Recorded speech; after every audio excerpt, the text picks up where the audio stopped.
Lena Carter's hand trembled as she watched Adrian Voss lift the champagne glass to his lips. In 3 seconds, the most dangerous man in the city would be dead. Nobody else saw it. The bride's satisfied smirk, the strange stillness of the security team, the way the room held its breath without knowing why. Lena had spent 26 years keeping her head down, staying invisible, surviving. Smart girls didn't interfere. Smart girls walked away. But her feet were already moving, her heart hammering against her ribs, and she knew with absolute certainty that the next 60 seconds would destroy everything she'd ever been. If you're watching from anywhere in the world, drop your city in the comments below. I want to see how far this story travels, and if you make it to the end, you'll know why one choice can rewrite everything. Hit that like button and let's begin. The Belmont Hotel didn't just host weddings, it hosted statements. Lena had worked enough of these events to know the difference. A wedding was cake and crying relatives and someone's drunk uncle making a toast that went on too long. A statement was what happened when Marcus Chen married Vivian Cross in the Gold and Crystal Ballroom with 400 witnesses, half of them carrying concealed weapons, and a string quartet that probably cost more than Lena's annual salary. She'd been hired for the evening through an agency that didn't ask questions. Carry trays. Smile. Don't make eye contact with anyone important. The pay was triple her usual rate, which meant trouble, but Lena needed trouble money. Her sister Maya's tuition was due in 2 weeks, and the hospital still hadn't forgiven last month's payment plan. Champagne! Lena offered her tray to a woman draped in diamonds that could have financed a small country. The woman didn't even glance at her. Lena had perfected the art of being invisible. A useful skill when you grew up poor in a city that pretended poor people didn't exist. The ballroom was obscene. Ice sculptures, flowers flown in from somewhere that probably had better weather, a chocolate fountain that seemed designed purely to make a point about excess. Lena had seen wealth before, but this wasn't wealth. This was power wearing a tuxedo and laughing at people who had to check price tags. She'd been working for 90 minutes when she first saw him. Adrian Voss didn't enter rooms. He claimed them. Lena knew his face the same way everyone in the city knew his face. From newspapers that used words like alleged and suspected, but never quite said what everyone knew. He owned half the waterfront. The other half belonged to people who paid him for the privilege. When Adrian Voss walked into a room, even people who'd never met him recognized the shift in oxygen. He was tall, dark-haired, maybe 35, wearing a suit that made everyone else's look like costumes. But it wasn't the suit, it was the way he moved. Like he'd already calculated every possible outcome and decided they were all acceptable losses. Lena had been explicitly told not to serve Adrian Voss's table directly. Someone else would handle his section. Someone more experienced. Someone who wouldn't screw it up. She was fine with that. What she wasn't fine with was the way Vivian Cross now, technically, for about 45 minutes, kept watching him. The bride had been tracking Adrian's position all evening with the kind of focus that made Lena's instincts itch. Lena had worked enough weddings to recognize a bride in love. This wasn't that. This was something colder, something that didn't match the champagne toasts and the carefully orchestrated joy. She was refilling glasses at a corner table when she noticed the security. Adrian's men, 3 of them, positioned at different points around the ballroom, had gone still. Not the kind of still that meant vigilance, the kind that meant calculation. One of them, a man with a scar running from his temple to his jaw, was watching the main doors. Another was watching Adrian. The third was watching Vivian. And all 3 of them looked wrong. Lena had learned to read rooms young. When you grew up in a neighborhood where violence was a language, you learned to recognize the grammar before anyone started conjugating verbs. These men weren't protecting Adrian. They were waiting. For what? She moved toward the kitchen, tray balanced on one hand, and that's when she heard it. Second table from the left, the one with the orchids. 2 servers, both older than Lena, both with the kind of faces that had seen things and decided silence was safer. Special instructions? The first one asked. Very special. Don't touch that champagne bottle except to pour his glass. Already been handled. Lena's stomach dropped. She glanced back through the ballroom doors. Adrian Voss was talking to an older man. Animated conversation, the kind that involved hand gestures and what might have been actual laughter. Human. Almost normal. At his elbow, untouched, sat a champagne flute already filled. Second table from the left. Orchids. She looked at Vivian, who was surrounded by well-wishers but whose attention kept sliding toward that table, toward Adrian, toward the glass. Lena's brain started moving faster than was probably safe. Marcus Chen had married Vivian Cross in what everyone assumed was a business arrangement disguised as romance. The Chens controlled the Port Authority. The Crosses controlled city contracts. Together, they were unstoppable. Except Adrian Voss controlled everything neither family could buy legally. If Adrian died tonight, at a wedding, surrounded by witnesses, with no clear culprit, the power vacuum would be immediate and catastrophic. The Chens and Crosses, newly allied, would move in before the body cooled. And Vivian, smiling in her white dress, would become the widow who'd never been a widow, married to a man she'd never loved, presiding over an empire built on a corpse. "You okay?" Lena jumped. Another server, Carlos, worked with him before, was giving her a concerned look. "Fine, just—" She couldn't finish the sentence, because she wasn't fine. She was watching a murder in slow motion, and nobody else could see it. Adrian picked up the champagne glass. Lena's pulse was in her ears, her throat, her fingertips. He was lifting it to his lips. 3 seconds, maybe less. Every logical thought in her head screamed at her to walk away. This wasn't her business. Adrian Voss was a criminal. Maybe he deserved this. Maybe the world was better off. Maybe getting involved would get her killed, or worse, would get Maya killed, because people like Vivian Chen didn't leave loose ends. Adrian's mouth was an inch from the glass. Lena's feet were moving before her brain gave permission. She crossed the ballroom floor in what felt like slow motion and probably took 5 seconds. 5 seconds where she could have stopped, turned around, chosen survival over whatever insane impulse was driving her forward. Later, she wouldn't be able to explain it. Not in any way that made sense. But watching him lift that glass, watching him trust something that was going to kill him, she couldn't, just couldn't. Lena reached Adrian's table just as the champagne touched his lower lip. She didn't have a plan, didn't have time for strategy. She had momentum and panic and the absolute certainty that in 2 seconds, a man would be dead and she'd have done nothing. So she did the only thing her oxygen-starved brain could produce. She kissed him, grabbed Adrian Voss by the collar of his $5,000 suit, and kissed him hard enough to knock the champagne glass out of his hand. It shattered on the marble floor, liquid spreading in a puddle that caught the chandelier light, and for one frozen moment the entire ballroom went silent. Then everything exploded. Guns cleared holsters. Adrian's men, the real ones she realized, not the plants, moved toward her with the kind of speed that meant training.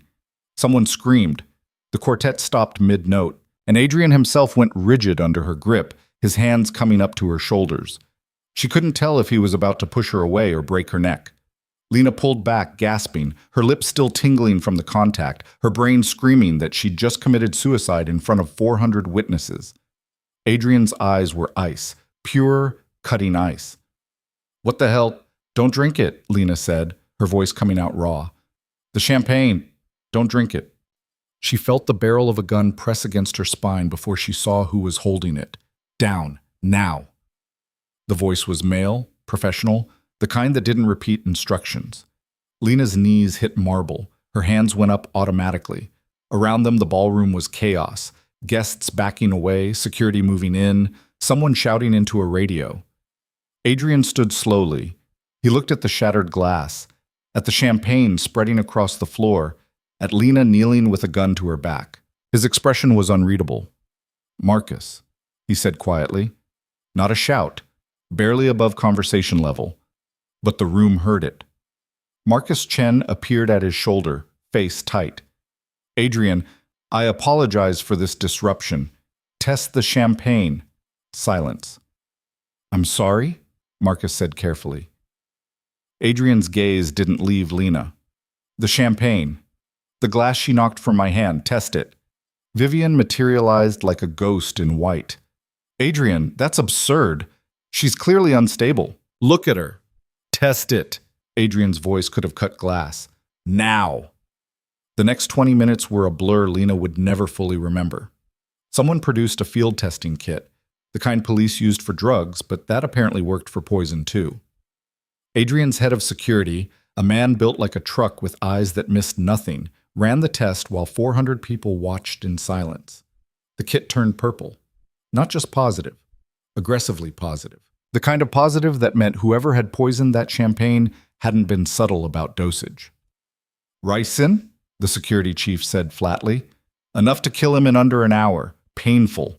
Obvious." The ballroom erupted again, this time with accusations. Adrian held up one hand and somehow, impossibly, everyone shut up. He looked at Marcus, then at Vivian. The bride's face had gone carefully blank, the kind of blank that took practice. "Congratulations on your wedding," Adrian said softly. "I hope you'll both enjoy your honeymoon, separately, in different countries, starting tonight." Marcus opened his mouth. Closed it. The man had built an empire on knowing when to talk and when to shut the hell up. This was a shut the hell up moment. Vivian, though, Vivian's mask cracked just enough to show what lived underneath. Fury. Pure, incandescent fury.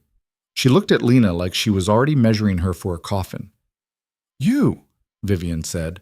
Lena, still on her knees, still with a gun probably pointed at her spine, met the bride's eyes and said nothing. "Who paid you?" Vivian's voice was razor wire. "Nobody paid me." "Liar." "I'm a caterer," Lena said flatly. "I make $11 an hour plus tips. Nobody pays me to do anything except carry trays." Adrian was studying her now with the kind of focus that made her skin prickle. "What's your name?" "Lena Carter." "Why did you do it, Lena Carter?" Good question. She wished she had a good answer. Because you were going to die. People die every day. Not in front of me, they don't. Something flickered in Adrian's expression. Not quite a smile. Something harder. "Take the gun off her."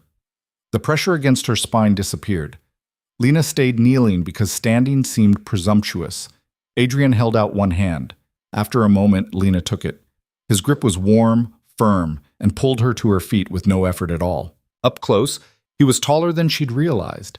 6'2", maybe 6'3". And his eyes weren't ice, they were gray, storm gray.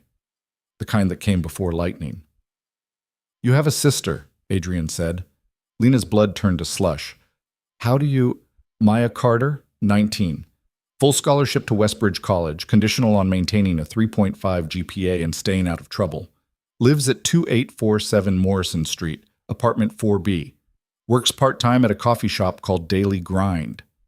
Lena couldn't breathe. Adrian leaned in close enough that only she could hear him. "That was freely available information. Took my people 90 seconds. Imagine what someone motivated could find. Imagine what they could do with it."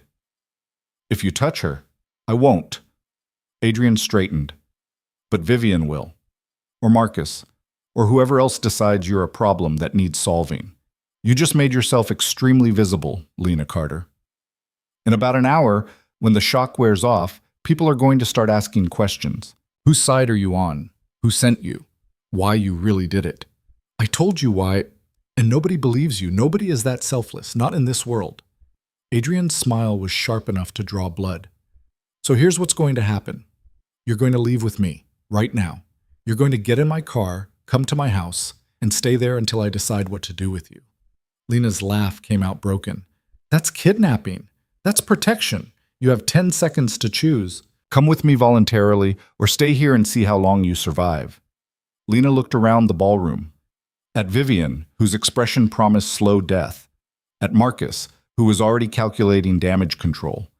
At the 400 witnesses who'd just watched her commit social suicide. At the shattered champagne glass on the floor, and the purple test kit, and the proof that she'd been right. "My sister, already being collected by my people. She'll be safe. You have my word." "Your word means nothing to me." Adrian's smile widened. "Then you're smarter than you look. But it's still the best offer you're getting tonight. Clock's ticking, Lena. 5 seconds? 4, 3. Lena thought about Maya, studying for midterms, completely unaware that her sister had just painted a target on both their backs. Thought about their mother, 6 years dead from cancer they couldn't afford to treat. Thought about every choice that had led her to this ballroom, this moment, this man offering her a deal that was probably worse than death. 2 seconds. 1. "Fine," Lena said. "I'll go." Adrian's hand closed around her wrist. Not painful, but absolute. A claim, a statement. He turned to face the ballroom, to face 400 people who'd just watched a wedding turn into a crime scene. "Lena Carter is under my protection," Adrian announced. His voice carried to the crystal chandeliers, the ice sculptures, the chocolate fountain still running like nothing had changed. "Anyone who touches her answers to me. Anyone who threatens her answers to me. Anyone who so much as looks at her wrong." He paused, letting the silence sharpen into a blade. "Answers to me. Is that clear?" Nobody answered. They didn't have to. Adrian started walking, pulling Lena with him. The crowd parted like water. She caught a glimpse of Vivian's face, white with rage, trembling with it, and then they were through the doors, into the hallway, toward the exit. 3 black cars were waiting. Adrian's security team materialized around them, moving with choreographed precision. Someone opened a car door. Adrian guided Lena inside with a hand on her head, protecting her from the doorframe in a gesture that felt practiced. He slid in beside her. The door closed. The car started moving. Lena's hands were shaking. She pressed them against her thighs, trying to stop the tremor, but it spread to her shoulders, her chest, her breath. "I'm going to throw up," she said. Adrian handed her a plastic bag without comment. Lena dry heaved into it twice before her stomach realized there was nothing to give up. She'd been too nervous to eat before the shift. When she finally looked up, Adrian was watching her with something that might have been curiosity. "Better?" he asked. "No." "Oh, good. You shouldn't feel better. What you did tonight was either the bravest or stupidest thing I've seen in 10 years. I haven't decided which." "Can I ask you something?" Lena's voice came out hoarse. "You can ask. Why didn't you just let them shoot me?" Adrian considered this. Outside, the city slid past. Streetlights, late-night traffic, people living normal lives with normal problems. "Because you saved my life, and because I'm curious." "About what?" "About why someone like you exists." He tilted his head. "Most people would have walked away. Hell, most people would have helped poison the glass. You had nothing to gain and everything to lose. So either you're a saint," his tone suggested he didn't believe in saints, "or you're something else entirely. I want to know which." The car turned onto a bridge. Below, the river caught moonlight and turned it silver. "Where are we going?" Lena asked. "Somewhere safe." "Your house." "One of them." "How many do you have?" Adrian smiled. "Enough." Lena leaned her head against the window, feeling the vibration of the engine, the smoothness of the ride. This car probably cost more than she'd make in 5 years. The leather smelled expensive. The silence was expensive. Everything about Adrian Voss was expensive except his eyes, which looked like they'd paid for things that couldn't be bought. "My sister," Lena said. "You said your people were collecting her." "They are." "She's going to be terrified." "They'll explain. She'll be brought to the same place. You'll see her within the hour." Lena closed her eyes. "And then what?" "Then we figure out how to keep you both alive long enough for this to blow over." "Will it? Blow over?" Adrian's pause said more than words. "Honestly, I don't know. You made Vivian Chen look like a fool in front of half the city's power structure. She can't let that stand. And Marcus is going to have to choose between his new wife and his pride. Neither option ends well for you." "So I'm dead." "Not while you're under my protection." Lena opened her eyes and looked at him directly. "Why are you protecting me?" "Really?" Adrian met her gaze. In the dim car, his eyes were almost black. "Because you're either an asset or a liability, and I don't throw away assets until I'm sure." "And if I'm a liability?" His smile was knife-sharp. "Then we'll have a different conversation."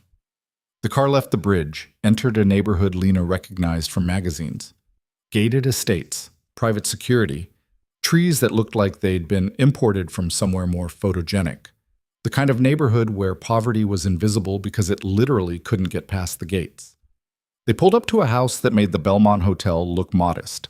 Stone and glass and architecture that probably had a name. Lights were already on. Someone had called ahead.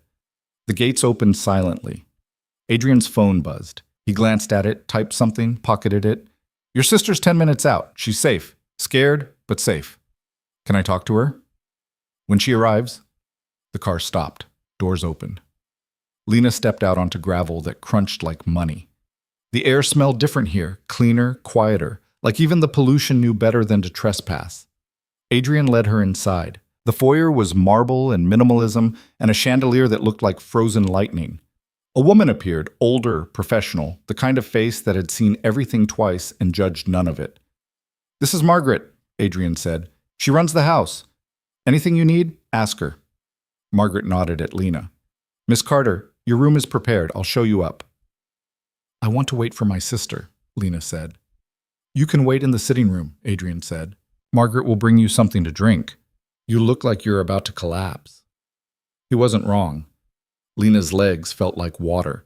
The adrenaline was wearing off and leaving behind something that felt like flu. Margaret guided her to a room that was all soft lighting and furniture that looked too expensive to sit on. Lena sat anyway. A minute later, Margaret returned with tea and something that looked like cookies but was probably called something French. Lena didn't touch either. She sat, hands folded in her lap, and waited. Adrian had disappeared somewhere deeper into the house. Lena could hear voices. Low, professional, the kind of conversation that involved logistics. Through a window, she saw more cars arriving. Security sweeps, probably. Checking the perimeter, making sure nobody had followed them, making sure she wasn't a threat. The tea went cold. Lena's hands stopped shaking. Outside, the moon rose higher, casting shadows that turned the room into something from a dream or a nightmare. She was replaying the kiss, the moment of contact, the taste of shock, the feel of his collar in her fist. When headlights swept through the window, Lena was on her feet before the car stopped. The front door opened. Maya stumbled through it, escorted by two of Adrian's men. She looked terrified and furious, and the second she saw Lena, she ran. They collided in the middle of the foyer. Maya was crying, not loud, just this quiet, shaking kind of crying that meant real fear. "What the hell, Lena? What the hell? These men they just showed up and said I had to come with them, that you were in trouble, and I'm sorry." Lena held her sister tight enough to hurt. "I'm so sorry." "What's going on? Where are we? Who are these people?" Adrian appeared at the top of a staircase like he'd been there all along. Maya saw him and went rigid. "You," she whispered. "Me," Adrian agreed. He descended the stairs with the same controlled grace he'd used crossing the ballroom. "You must be Maya." "Don't talk to her," Lena said sharply. Adrian's eyebrow lifted. "I just saved both your lives. A thank you might be appropriate." "You didn't save anything. You created this mess. Actually, you created this mess when you kissed me in front of half the city's criminal elite." Adrian's voice was mild, but something dangerous lived underneath it. "I'm just managing the fallout." Maya looked between them. "You kissed him?" "To stop him from drinking poison," Lena said. "You what?" "Long story. I'll explain later. When—" Lena's voice cracked. She was so tired, so far past tired that exhaustion felt like a separate country. "When I can think straight." Adrian studied them both. "Margaret will show you to your rooms. They're connected. Same suite. You'll have privacy, security, and everything you need. Tomorrow, we'll talk about next steps." "Next steps for what?" Maya demanded. "For keeping you alive." Adrian's tone suggested this should have been obvious. Vivian Chen is not a forgiving woman. By morning, she'll have decided what to do about your sister. By evening, she'll have implemented it. The only reason you're both still breathing is because you're in my house, under my protection, and nobody— He paused, letting the weight settle. "Nobody is stupid enough to come after what's mine." "We're not yours," Lena said. Adrian's smile was sharp. "As of tonight, yes, you are. You became mine the second you touched me. That's how this world works. You don't get to choose." "That's insane. That's survival." Adrian turned toward the stairs. "Margaret will show you up. Get some sleep. We'll discuss terms in the morning." He was gone before Lena could respond. Margaret reappeared, serene and professional as ever. "This way, please." Maya grabbed Lena's hand. They followed Margaret up a staircase that could have fit both their apartments, down a hallway lined with art that was probably worth more than their lives, to a suite that looked like a hotel room designed by someone with unlimited funds and no sense of restraint. 2 bedrooms connected by a sitting area. Floor-to-ceiling windows, a bathroom with a tub the size of a small pool. Clothes already laid out. Someone had guessed their sizes, apparently correctly. "If you need anything," Margaret said, "there's a phone by the bed. Dial 0. Someone will answer." She left, closing the door with a soft click. Maya and Lena stood in the middle of obscene luxury and stared at each other. "Start talking," Maya said. So Lena did. She told her everything: the wedding, the champagne, the kiss, the aftermath. Maya listened without interrupting, her expression cycling through disbelief, horror, and something that might have been awe. When Lena finished, Maya sat down hard on the nearest couch. "You're an idiot," she said. "I know. You could have just walked away. I know. We could have—" Maya's voice broke. "We could have been fine, anonymous, safe." "Maybe." Lena sat beside her sister. "But he would have been dead." "So what? He's a criminal, Lena. You saved a criminal." "I saved a person." Maya looked at her sister like she was a stranger. "When did you become someone who does things like this?" Lena didn't have an answer. She'd been asking herself the same question since the champagne glass shattered. They sat in silence, processing, until Maya finally said, "What happens now?" "I don't know." "He said we're his. What does that mean?" "I don't know." "Are we prisoners?" "I don't think so. But I don't think we can leave either." Maya pulled her knees to her chest. She looked young suddenly, 19 going on 12, scared and trying not to show it. "I have class on Monday, midterms next week." "I know." "I can't miss midterms, Lena. I'll lose my scholarship." "I know." "So what are we going to do?" Lena looked out the window at grounds that stretched into darkness, at gates that kept the world out, or kept them in, at the city glittering in the distance like it wasn't burning. "We're going to survive," she said. "Whatever it takes. We survive." Maya leaned against her sister's shoulder. "I'm scared." "Me too." "But you did it anyway. The kiss. Saving him. All of it." "Yeah." "Why?" Lena thought about Adrian lifting the champagne glass, about the certainty that had moved her feet before her brain could object, about the look in Vivian's eyes and the purple test kit and the feel of his collar in her fist. "Because someone had to," she said finally. It wasn't a good answer. It wasn't even a complete answer, but it was true. They sat together until exhaustion won. Maya retreated to one bedroom. Lena took the other. The bed was massive and soft and felt nothing like home. Lena lay in the dark, listening to unfamiliar sounds. Security patrol footsteps, wind against expensive windows, the distant hum of a city that kept moving even when your world stopped. She thought about Adrian's words, "You became mine the second you touched me." She thought about Vivian's face, twisted with fury. She thought about the champagne spreading across marble, and the test kit turning purple, and 400 witnesses watching her commit the stupidest act of bravery she'd ever attempted. And she thought about tomorrow, about terms and next steps, and whatever else Adrian Voss had planned for the girl who'd saved his life and ruined her own in the process. Sleep, when it finally came, was thin and full of broken glass. Lena woke to sunlight she didn't recognize and silence that felt expensive. For 3 seconds, she forgot where she was. Then memory crashed back. The kiss, the poison, Adrian's hand around her wrist, and her stomach twisted hard enough to hurt. She checked her phone. Dead. Of course it was dead. She'd been wearing the same black server uniform for 16 hours, and her phone had died somewhere between the ballroom and the car ride that had changed everything. The door between bedrooms was open. Maya's bed was empty, already made with hospital corners that looked professional. Lena's heart kicked into overdrive before she heard voices from the sitting room. Maya was talking to someone. A man. Not Adrian. The voice was different, younger, with an accent Lena couldn't place. She pulled on the clothes that had been left for her, jeans that fit perfectly, a sweater that probably cost more than her rent, socks so soft they felt obscene. Someone had guessed her sizes down to the shoe. That level of attention felt invasive and careful in equal measure.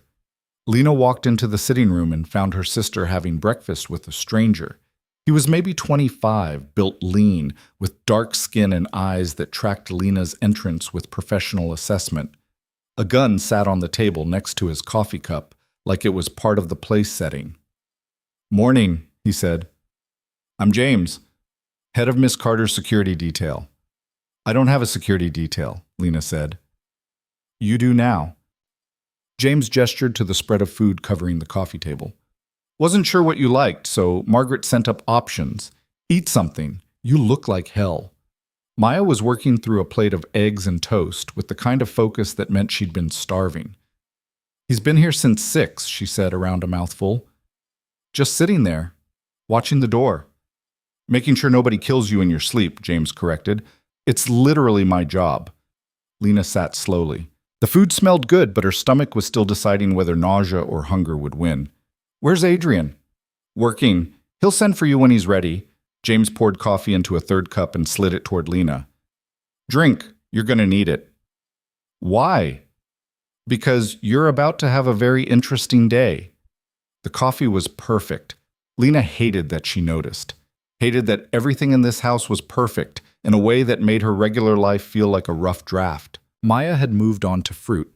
"He won't tell me anything," she said, nodding at James. "Just keep saying Adrian will explain." "Because Adrian will explain," James said patiently. "I don't get paid to speculate. I get paid to keep you breathing." "How much does that pay?" Lena asked. James smiled. "More than catering." "That's not hard." They ate in silence for a while. Lena forced down toast and eggs, felt her blood sugar stabilize, felt her brain start working at something closer to normal speed. Through the windows, she could see grounds that looked maintained by someone with a degree in landscape architecture. Gardens, a fountain, trees placed with the kind of precision that meant planning. "Can we leave?" Lena asked. James looked at her. "Define leave." "Walk out the front door, get in a car, go home." "Technically, sure, nobody's going to stop you." He paused.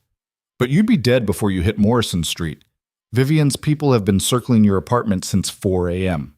Marcus pulled surveillance feeds. Your sister's dorm is being watched. Even the coffee shop where Maya works has had 3 suspicious customers this morning who all ordered black coffee and didn't drink it." Maya's fork clattered against her plate. "You're joking." "I don't joke about surveillance." James pulled out his phone and showed them a series of photos, different angles of their apartment building, Maya's dorm, the Daily Grind coffee shop. In each photo, Lena could spot the watchers if she knew what to look for. People who stood too still, watched too carefully, had the kind of focus that meant purpose. "So we're prisoners," Lena said flatly. "You're protected. There's a difference." James pocketed his phone. "Adrian's making moves. Give him time to work." "Moves like what?" "Above my pay grade. But I can tell you that half the city's power structure got phone calls before sunrise. People are choosing sides. It's going to get messy before it gets clean." Maya pushed her plate away. "I have class in 2 hours. Organic chemistry. I can't miss it." "You're missing it," James said. "I'll lose my scholarship. You'll lose your life if you step on that campus." James's voice stayed calm, but something harder moved underneath. "Vivian Chen doesn't do warnings. She doesn't do second chances. You embarrassed her in front of 400 people. She's going to make an example. The only question is how painful she decides to make it." Lena felt cold despite the expensive sweater. "So what do we do? Just hide here forever?" "You hide here until Adrian fixes the problem." James stood, checking his watch. "He wants to see you in 20 minutes. Shower. Look presentable. This is a business meeting." "What kind of business?" "The kind that determines whether you're an asset or a liability." James moved toward the door. "And Lena? Be smart. Adrian doesn't offer protection for free. Everything costs something. You're about to find out what you're willing to pay." He left. The door closed with a soft click that somehow sounded like a cell locking. Maya grabbed Lena's hand. "I don't like this. Neither do I. He's a criminal. James, Adrian, all of them.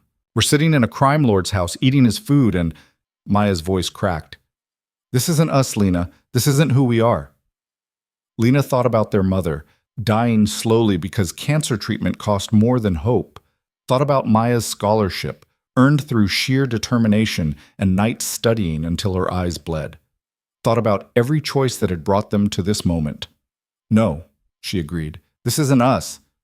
But it's where we are." She showered in a bathroom that looked like a spa and tried not to think about the cost of the tile. The water pressure was perfect. The towels were Egyptian cotton. Everything in Adrian's world was quality, including, apparently, the threats. 20 minutes later, Margaret appeared to escort her downstairs. Maya tried to follow, but James materialized from nowhere and shook his head. "Just Lena," he said. "You stay here." "Like hell, Maya." Lena squeezed her sister's hand. "It's okay. I'll be back." She followed Margaret through hallways that felt designed to intimidate. Art that probably had museum insurance. Floors that gleamed. Windows that offered views of a world Lena had never been part of. Margaret stopped at a door, knocked once, and left without waiting for an answer. Lena pushed the door open. Adrian's office looked like a set piece for a movie about power. Floor-to-ceiling bookshelves, a desk that could land aircraft, windows overlooking the city like he owned it, which, in some ways, he probably did. He was on the phone, speaking in what sounded like Mandarin, fluent, fast, with the kind of accent that meant native-level competence. He gestured for Lena to sit without breaking conversation. She sat, waited, studied him while he talked. In daylight, Adrian Voss looked different. Less like a movie villain, more like someone who'd learned early that hesitation was fatal. His suit was different, but equally expensive. His face was the kind that aged well, sharp lines, good bones, the kind of looks that came from genetics and probably some very careful ancestors. He ended the call and looked at her. "You slept," he said. "Eventually." "Nightmares? How did you... You saved someone's life and destroyed your own in the process. Of course you had nightmares." Adrian leaned back in his chair. "Margaret says you barely touched breakfast." "I ate." "You picked at toast." He pulled out his phone, tapped something, set it aside. "You're going to need your strength for what comes next." Lena's spine went rigid. "Which is?" "A choice." Adrian steepled his fingers, studying her with the same focus he'd used last night. "I've spent the last 6 hours cleaning up your mess. Vivian wanted you dead by dawn. Marcus wanted you arrested for assault. Half the wedding guests wanted answers. The other half wanted blood. What did you want?" "Information." Adrian's smile was sharp. "I wanted to know who you really are, Lena Carter. So I had my people dig. You want to know what they found?" Lena's pulse was in her throat. "I'm sure you're going to tell me." 26 years old, born at Mercy General to Rachel Carter, single mother, pharmaceutical tech. Father unknown, not on the birth certificate, never in the picture. Sister Maya born 7 years later, different father, same absence. Mother died of ovarian cancer when you were 20. You've been raising Maya ever since. He recited it like a grocery list. Facts without feeling. Lena's life reduced to data points. "You work 3 jobs," Adrian continued, "catering through an agency, weekend shifts at a call center, freelance bookkeeping for small businesses that pay under the table. You make approximately $32,000 a year. Maya's scholarship covers tuition, but not living expenses. You send her $600 a month. Your apartment costs $1,100. The math doesn't work, but somehow you make it work." "Is there a point to this?" Lena's voice came out harder than she'd intended. "The point is that you're exactly who you claim to be. Nobody planted you. Nobody paid you. You're just..." Adrian paused, like the concept confused him. "Genuinely good, or genuinely stupid. I haven't decided which. Can it be both?" His laugh was unexpected. Genuine. It made him look younger. "Fair enough. But here's the problem, Lena. Genuinely good people don't survive in my world. They get eaten, usually quickly, always messily. Then why am I here?" "Because I'm curious whether you're the exception." Adrian stood, walked to the window. From this angle, Lena could see the city spreading out below, buildings, traffic, lives happening at street level while they talked in an office that felt removed from reality. "I'm going to make you an offer. You can refuse, but if you refuse, you and Maya are on your own. I'll give you money, new identities, a head start. But my protection ends the second you walk out that door." Lena's mouth went dry. "And if I accept?" Adrian turned. "Then you become mine. Publicly. Completely. As far as the world is concerned, You're under my protection because you belong to me. Girlfriend, mistress, whatever term makes it believable. We sell it hard enough that nobody questions it, hard enough that touching you means going through me. The room felt airless. You want me to pretend to be your... I want you to be whatever keeps you alive. Adrian crossed back to the desk, leaned against it, arms crossed. Vivian can't touch what's mine without starting a war. Marcus can't make moves without risking his alliance. The rest of the vultures will back off because the cost is too high. It's strategy, Lena. Pure survival strategy. For how long? Until the heat dies. Could be weeks, could be months. Depends on how fast people forget.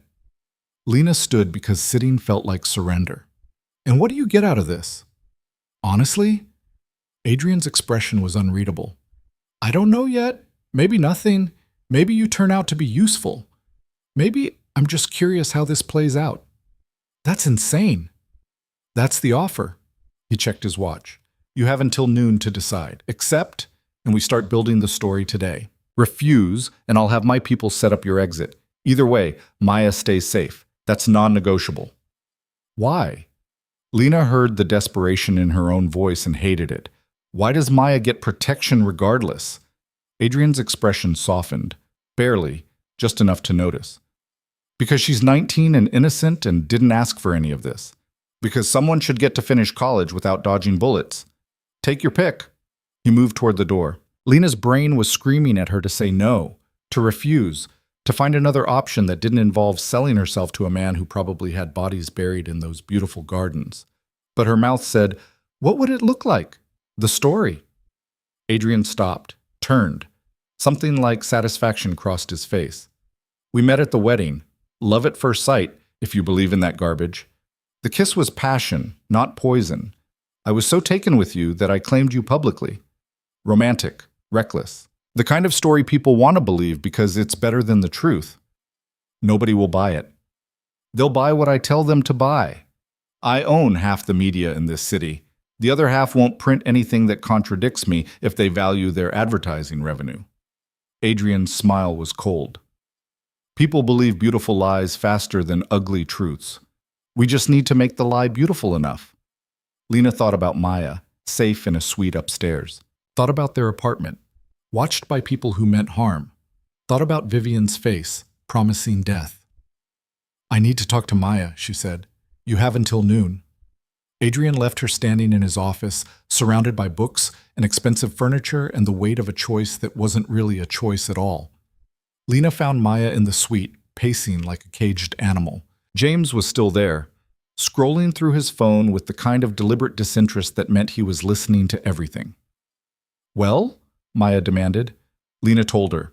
Everything. The offer, the terms, the timeline. Maya listened with growing horror.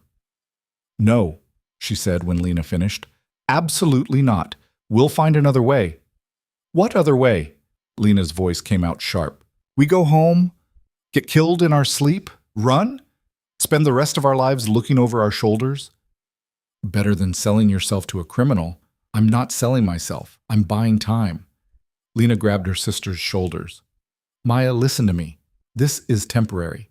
A few months, maybe less. We play along, stay safe, and when it's over, we walk away.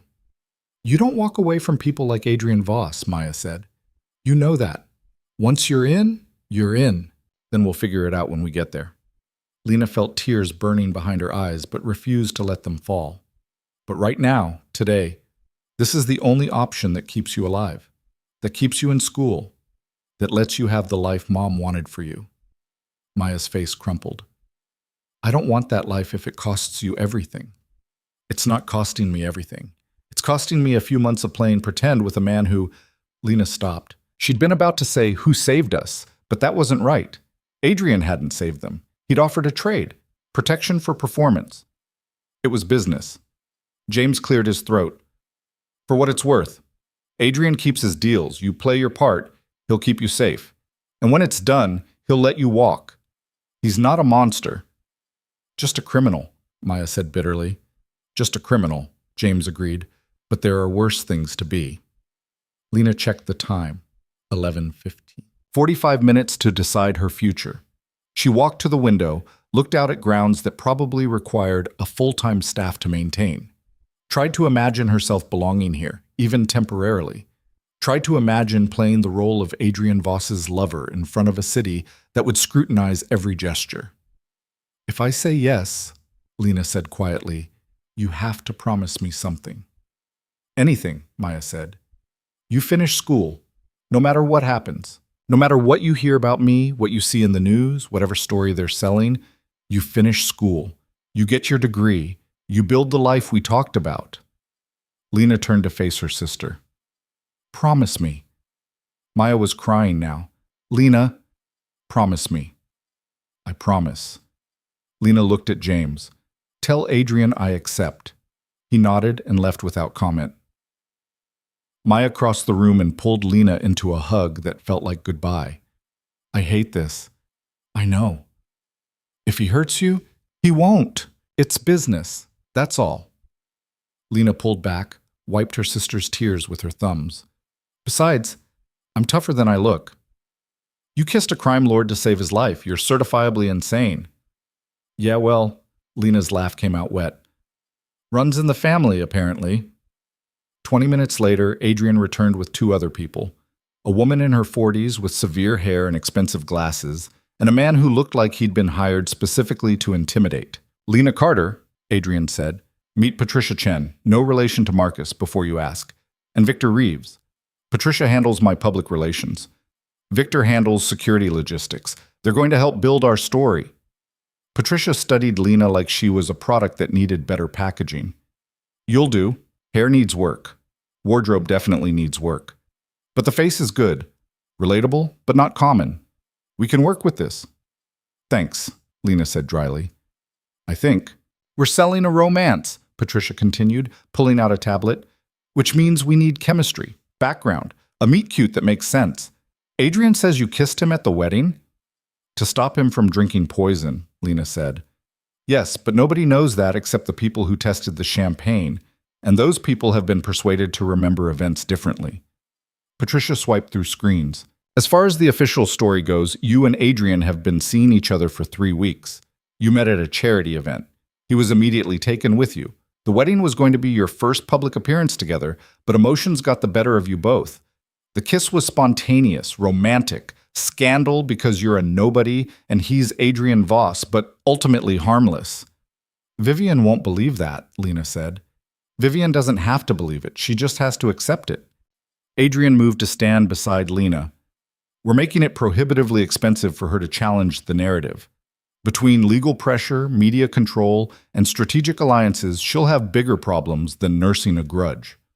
Victor spoke for the first time. His voice was gravel and cigarettes.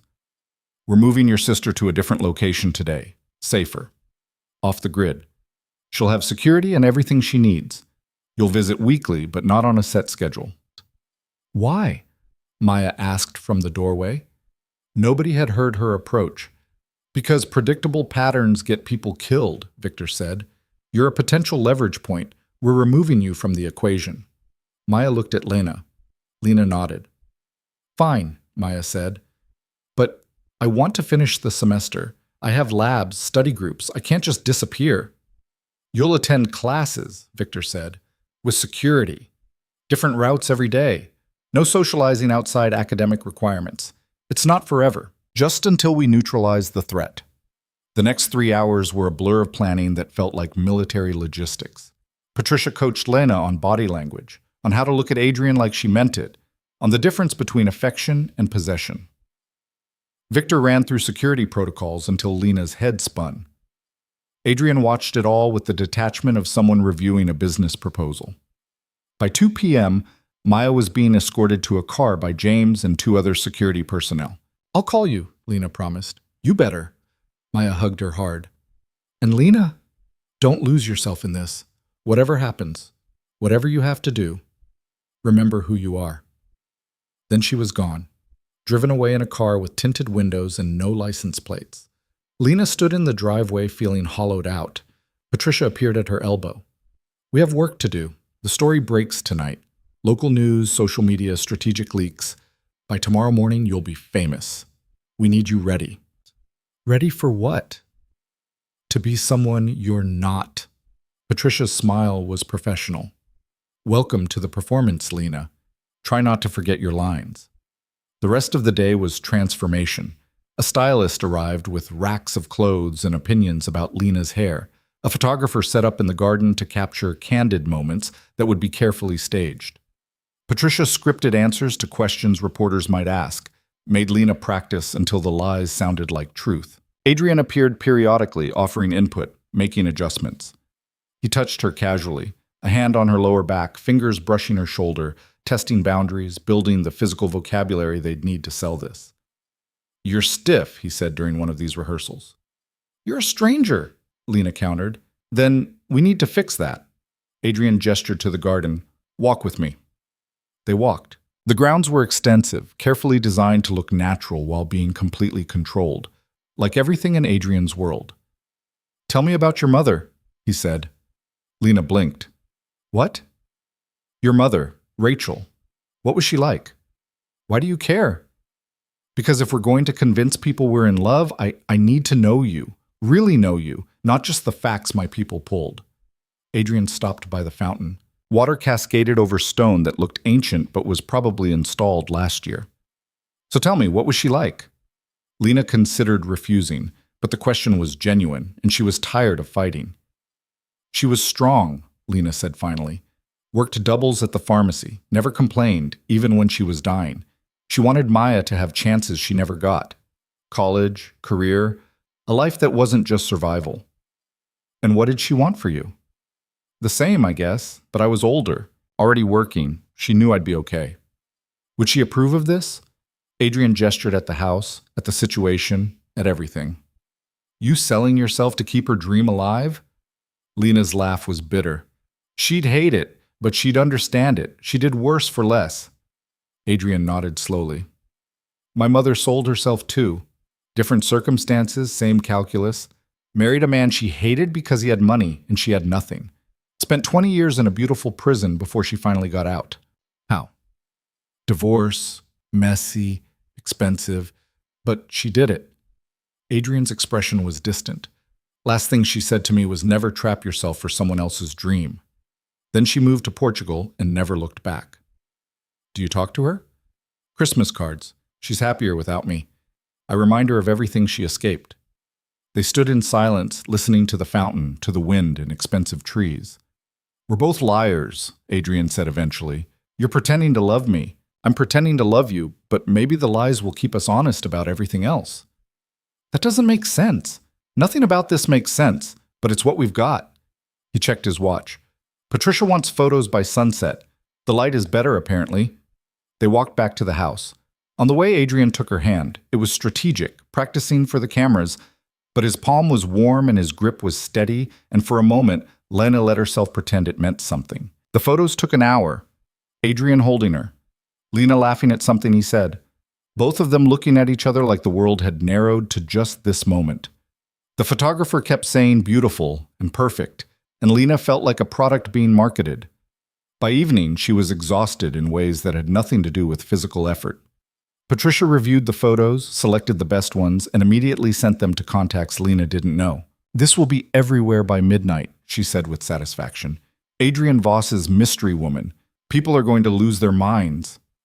"Great," Lena said flatly. Adrian walked her back to her suite. At the door, he paused. "You did well today," he said. "I pretended to be in love with a stranger. Real accomplishment. You survived. That's more than most people manage in this world." Adrian's expression was unreadable. "Get some sleep. Tomorrow's going to be harder." "How?" "Because tomorrow we have to sell it in person. Lunch at Marcello's. Very public, very visible. Every important person in the city will be watching." Lena's stomach dropped. "That's too soon." "It has to be soon. The longer we wait, the less believable it becomes." Adrian touched her cheek, gentle, almost tender, completely calculated. "You can do this, Lena. I've seen you kiss a stranger to save his life. Lunch is easy compared to that." He left before she could respond. Lena stood in the doorway of her suite in clothes that cost more than her car, about to become famous for being someone she wasn't.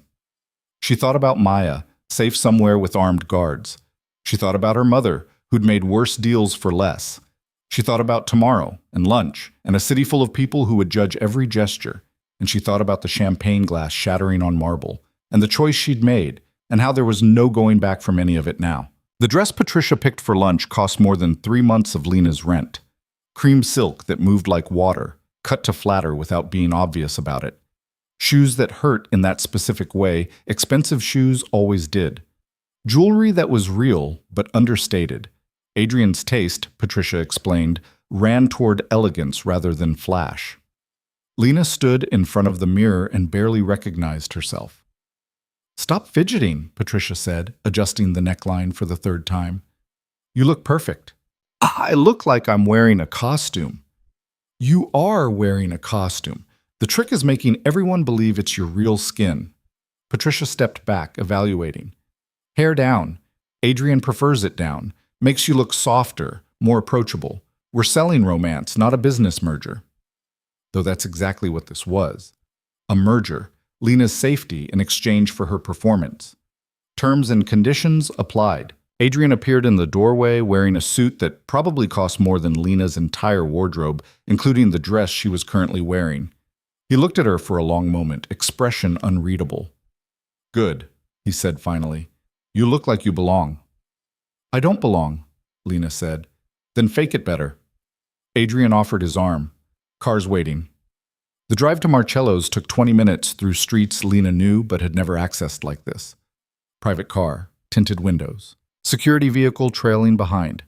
People on sidewalks glanced at the convoy and looked away quickly, recognizing power even if they didn't know the specific face attached to it. Adrian was on his phone, conducting business in 3 languages. Lena caught fragments, shipping schedules, contract negotiations, someone named Dimitri who apparently owed money. The casual way he discussed things that were probably illegal made her skin crawl. He ended a call and looked at her. "You're terrified." "I'm fine." "You're gripping the seat hard enough to leave marks in the leather." Adrian pried her fingers loose gently. "Breathe, this is just lunch.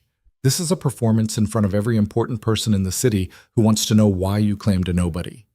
"You're not a nobody anymore." Adrian kept hold of her hand. His thumb traced her knuckles in a gesture that looked affectionate and was probably just habit. "You're mine. That makes you significant whether you like it or not." The possessive language should have made her angry. Instead, it just made her tired. Everything in Adrian's world came down to ownership, people, property, power. You either belonged to him or you were against him. There was no middle ground. Marcello's was the kind of restaurant that didn't advertise because it didn't need to. Understated exterior, valet parking, a host who recognized Adrian before the car door opened and greeted him like visiting royalty. "Mr. Voss, your table is ready?" "And might I say—" The host's gaze slid to Lena with carefully calibrated interest. "How lovely to see you with company." Adrian's hand found Lena's lower back. "Lena Carter. Lena, this is Giuseppe. He runs the best restaurant in the city." "You flatter me," Giuseppe said, though his smile suggested he agreed completely. "This way, please." The restaurant was elegant in that specifically expensive way. White tablecloths, crystal stemware, the kind of lighting that made everyone look attractive. Every table was occupied, every head turned as they entered. Lena felt the weight of attention like physical pressure. Whispers started immediately. Phones appeared. Someone near the back actually gasped. Adrian guided her through the room with the confidence of someone who owned it. Maybe he did. Lena was starting to realize that Adrian owned more things than she'd initially calculated. Their table was in the center of the restaurant. Maximum visibility. Nowhere to hide. Patricia's work, obviously. If they were going to sell this story, they needed an audience. Adrian pulled out Lena's chair. She sat. He sat across from her, close enough that their knees touched under the table. Strategic proximity. "Everyone's staring," Lena said quietly. "Let them." Adrian's smile was warm enough to look genuine. To anyone watching, they were lovers sharing a private moment. "You're beautiful and you're with me. Of course they're staring." A waiter appeared with menus and the wine list. Adrian ordered without consulting either, the kind of automatic decision-making that came from eating here regularly. The waiter nodded and disappeared. "I could have ordered for myself," Lena said.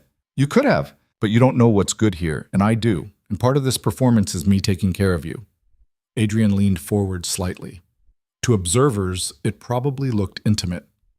Play along, Lena. We're being watched by at least 15 people who will report every detail to someone who matters. Lena forced herself to relax, smile, act like sitting across from Adrian Voss while half the city's elite documented her existence was completely normal. Better, Adrian said. Now tell me something true. What? Something true. About you. Not part of the script Patricia wrote? I want to know something real. His expression was genuinely curious. What did you want to be when you were young, before life got complicated? Lena hadn't expected the question. A teacher.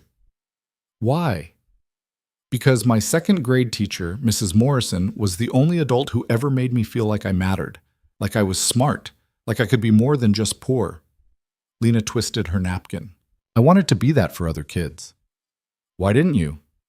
Because teaching requires a degree, and degrees cost money I didn't have. Mom got sick. Maya needed raising. Life happened. She looked up. What about you? What did you want to be? Adrian's smile turned sharp. Anything other than my father. Did you manage it? Depends who you ask. The waiter returned with wine. Adrian tasted it, approved it, waited until their glasses were filled. My father was a businessman who happened to break laws. I'm a criminal who happens to run businesses. The distinction is academic but meaningful. Is it? Lena took a sip of wine that probably cost more than her weekly grocery budget. You still hurt people. I do, but I'm honest about it. My father pretended his hands were clean while ordering people disappeared. I don't pretend. Adrian raised his glass. To honesty, the only currency that matters. Lena clinked her glass against his because refusing would cause a scene. The wine was excellent. She hated that she noticed. Across the restaurant, a woman was watching them with the kind of intensity that suggested either fascination or murder. Early 50s, expensive jewelry, face tight with either surgery or rage. Who's that? Lena asked. Adrian glanced over without being obvious.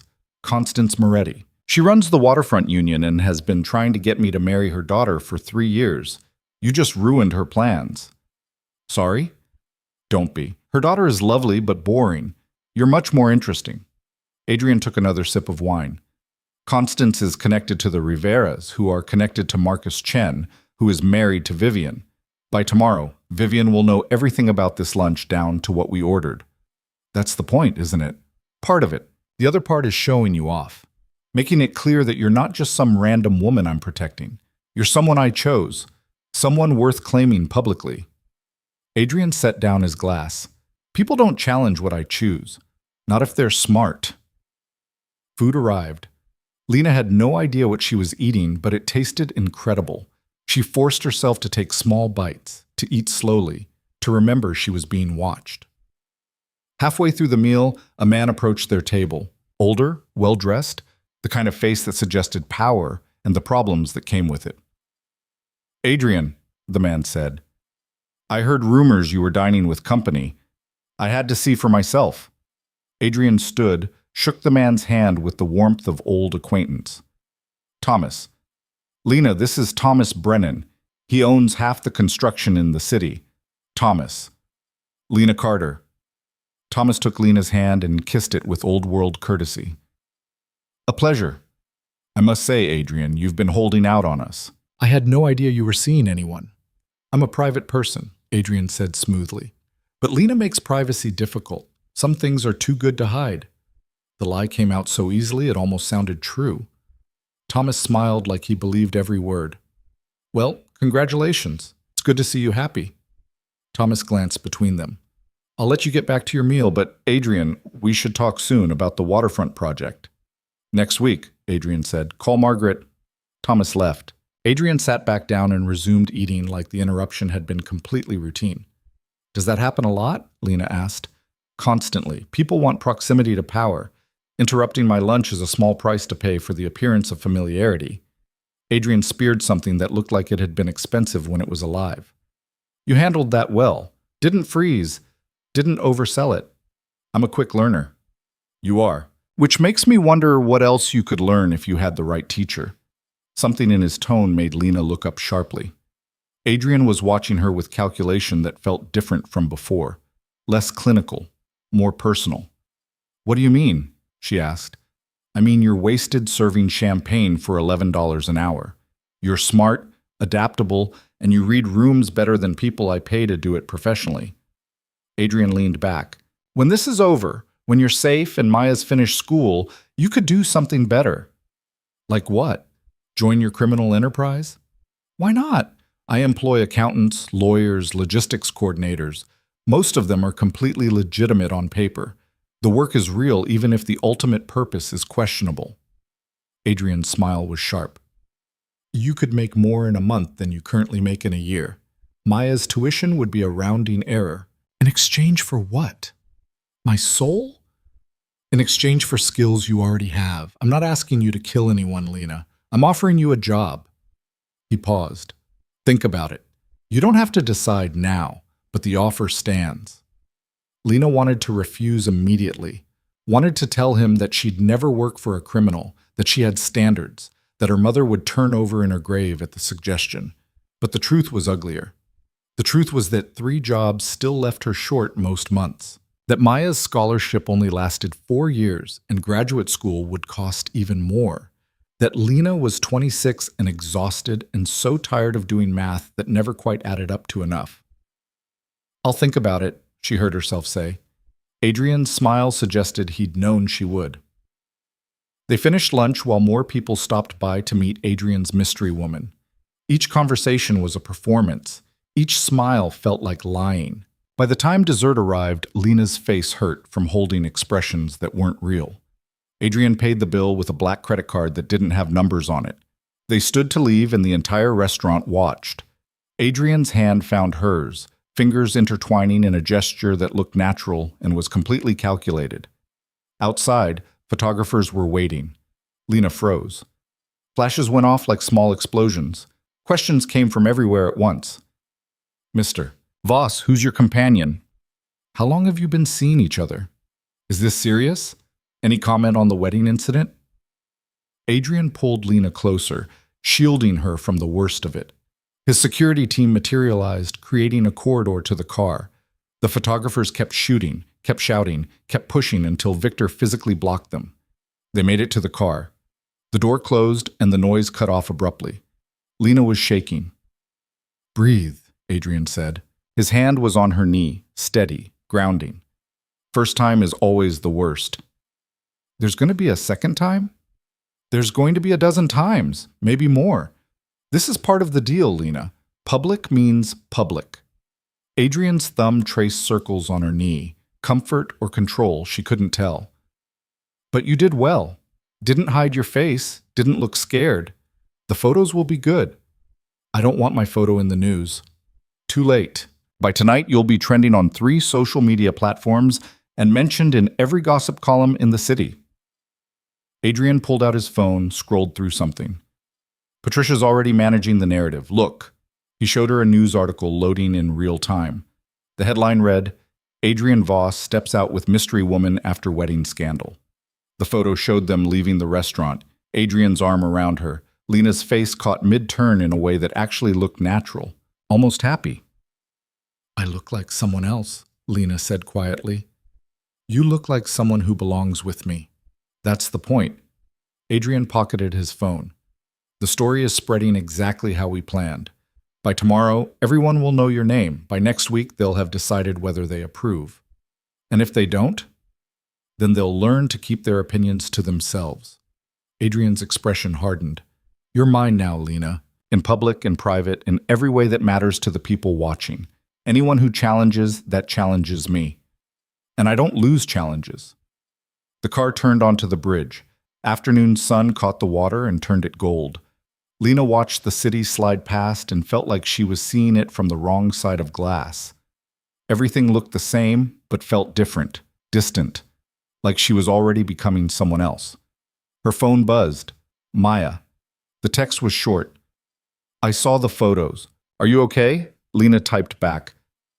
"I'm fine. How are you?" "Bored? Safe? The security guy here doesn't talk much." "That's his job."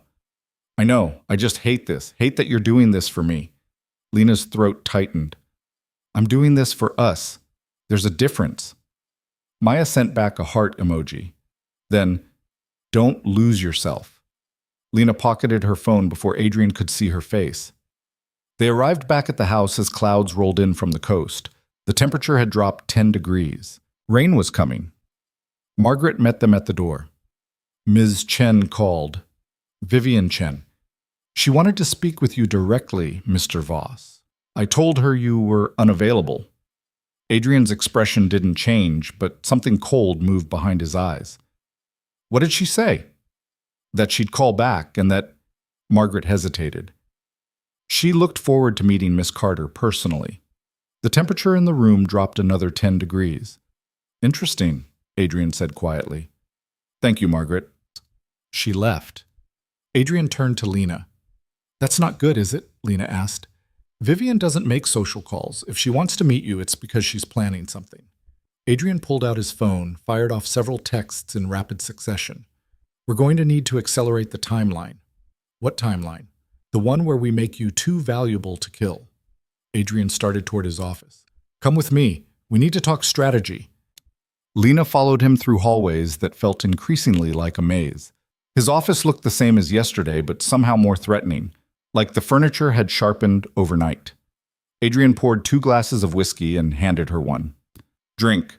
You're going to need it. Lena drank. The whiskey burned in a way that felt clarifying. Vivian's smart, Adrian said, settling into his chair. Smarter than Marcus, which is why she's the real power in that marriage. She knows the lunch was performance. She knows I'm protecting you. What she doesn't know is why. Because I saved your life? That's reason to pay you off and send you away. Not reason to claim you publicly and make you a target. Adrian swirled his whiskey. She's going to assume there's more to this. Either you have information I want, or you're connected to something bigger, or... He paused. Or I actually care about you. Which you don't. Which I don't, Adrian agreed. But if she believes I do, you become leverage. A weakness she can exploit. And Vivian is very good at exploiting weakness. Lena sat down before her legs could give out. So, what do we do? We make you into something other than a weakness. We make you into an asset. Adrian set down his glass. Starting tomorrow, you're going to learn how my world actually works. The business side. The legitimate operations that fund everything else. I'm bringing you into the company. What company? Voss Industries? Import-export? Shipping logistics? Commercial real estate? All legal, all profitable, all boring as hell, but necessary. Adrian smiled. You'll start as my executive assistant. Close proximity. Legitimate reason to be at my side constantly. And you'll actually do the work. I'm not interested in dead weight. I don't know anything about shipping or real estate. You'll learn. You're smart. You adapted to this. He gestured at the house, at her clothes, at the situation. In less than 48 hours. You can learn business operations. Lena's head was spinning. And this helps how? Because if you're working for me, you're not just my girlfriend. You're an employee with access to proprietary information. Killing you becomes legally complicated, and more importantly, it makes you valuable beyond our relationship. You stop being leverage and start being an asset that produces value independently. It made a sick kind of sense. Lena hated that it made sense. What if I'm terrible at it? She asked. Then we'll find something you're good at, but I don't think you'll be terrible. I think you'll surprise yourself. Adrian stood, walked to the window. Rain had started, drops streaking the glass. My father used to say the difference between power and weakness is whether you're willing to use what you have. You have intelligence, observation skills, and the ability to think fast under pressure. Those are all things I can use. The question is whether you're willing to let me. Lena thought about Maya, safe in a house somewhere with security. Thought about their apartment, empty and watched. Thought about the photographers outside Marcello's and Vivian's promise to meet her personally. If I do this, Lena said slowly, if I actually work for you, I want real pay. Not pretend assistant money. Real money. Adrian turned, eyebrow raised. Negotiating? You said I'm smart and adaptable. Smart people negotiate. Lena stood, met his gaze directly. I want enough to pay Maya's tuition through graduate school, if she wants it. I want enough to cover our living expenses without needing 3 jobs. And when this is over, when you decide I'm no longer useful, I want a reference that'll get me legitimate work somewhere else. Adrian's smile was genuine this time, pleased even. Anything else? Yeah, Maya stays protected regardless of what happens between us. That's non-negotiable. Done. Adrian crossed to his desk, pulled out a tablet, typed something. Standard executive assistant salary is $80,000. I'm starting you at $120. Performance bonus is possible if you're actually good at this. Contract runs 12 months minimum. After that, we renegotiate or you walk with recommendations. Lena's brain stuttered. $120,000, more than she'd made in the last 4 years combined. That's too much. That's what you're worth if you do the job right. And I expect you to do it right. Adrian held out the tablet. Read the contract, take your time, but I need an answer by tomorrow morning. We start Monday, either way. Lena took the tablet. The contract was 10 pages of legal language that would require actual reading. But the number jumped out at her from the compensation section. 6 figures, real money, the kind that changed lives. I'll read it tonight, she said. Good. Adrian checked his watch. Dinner's at 7. Dress casual. We're eating here, just us and whatever conversation doesn't involve business or death threats. Is that possible? We're about to find out. Lena went back to her suite with the tablet and a head full of numbers. She read the contract 3 times, looking for traps. The language was surprisingly straightforward. 12 months, 6-figure salary. Benefits including health insurance that covered Maya as a dependent. Severance package if terminated without cause. It looked legitimate. Too legitimate. She texted Maya. He offered me a job. Real job. Stupid money. Maya's response was immediate. What kind of job? Executive assistant, learning the business side of his companies.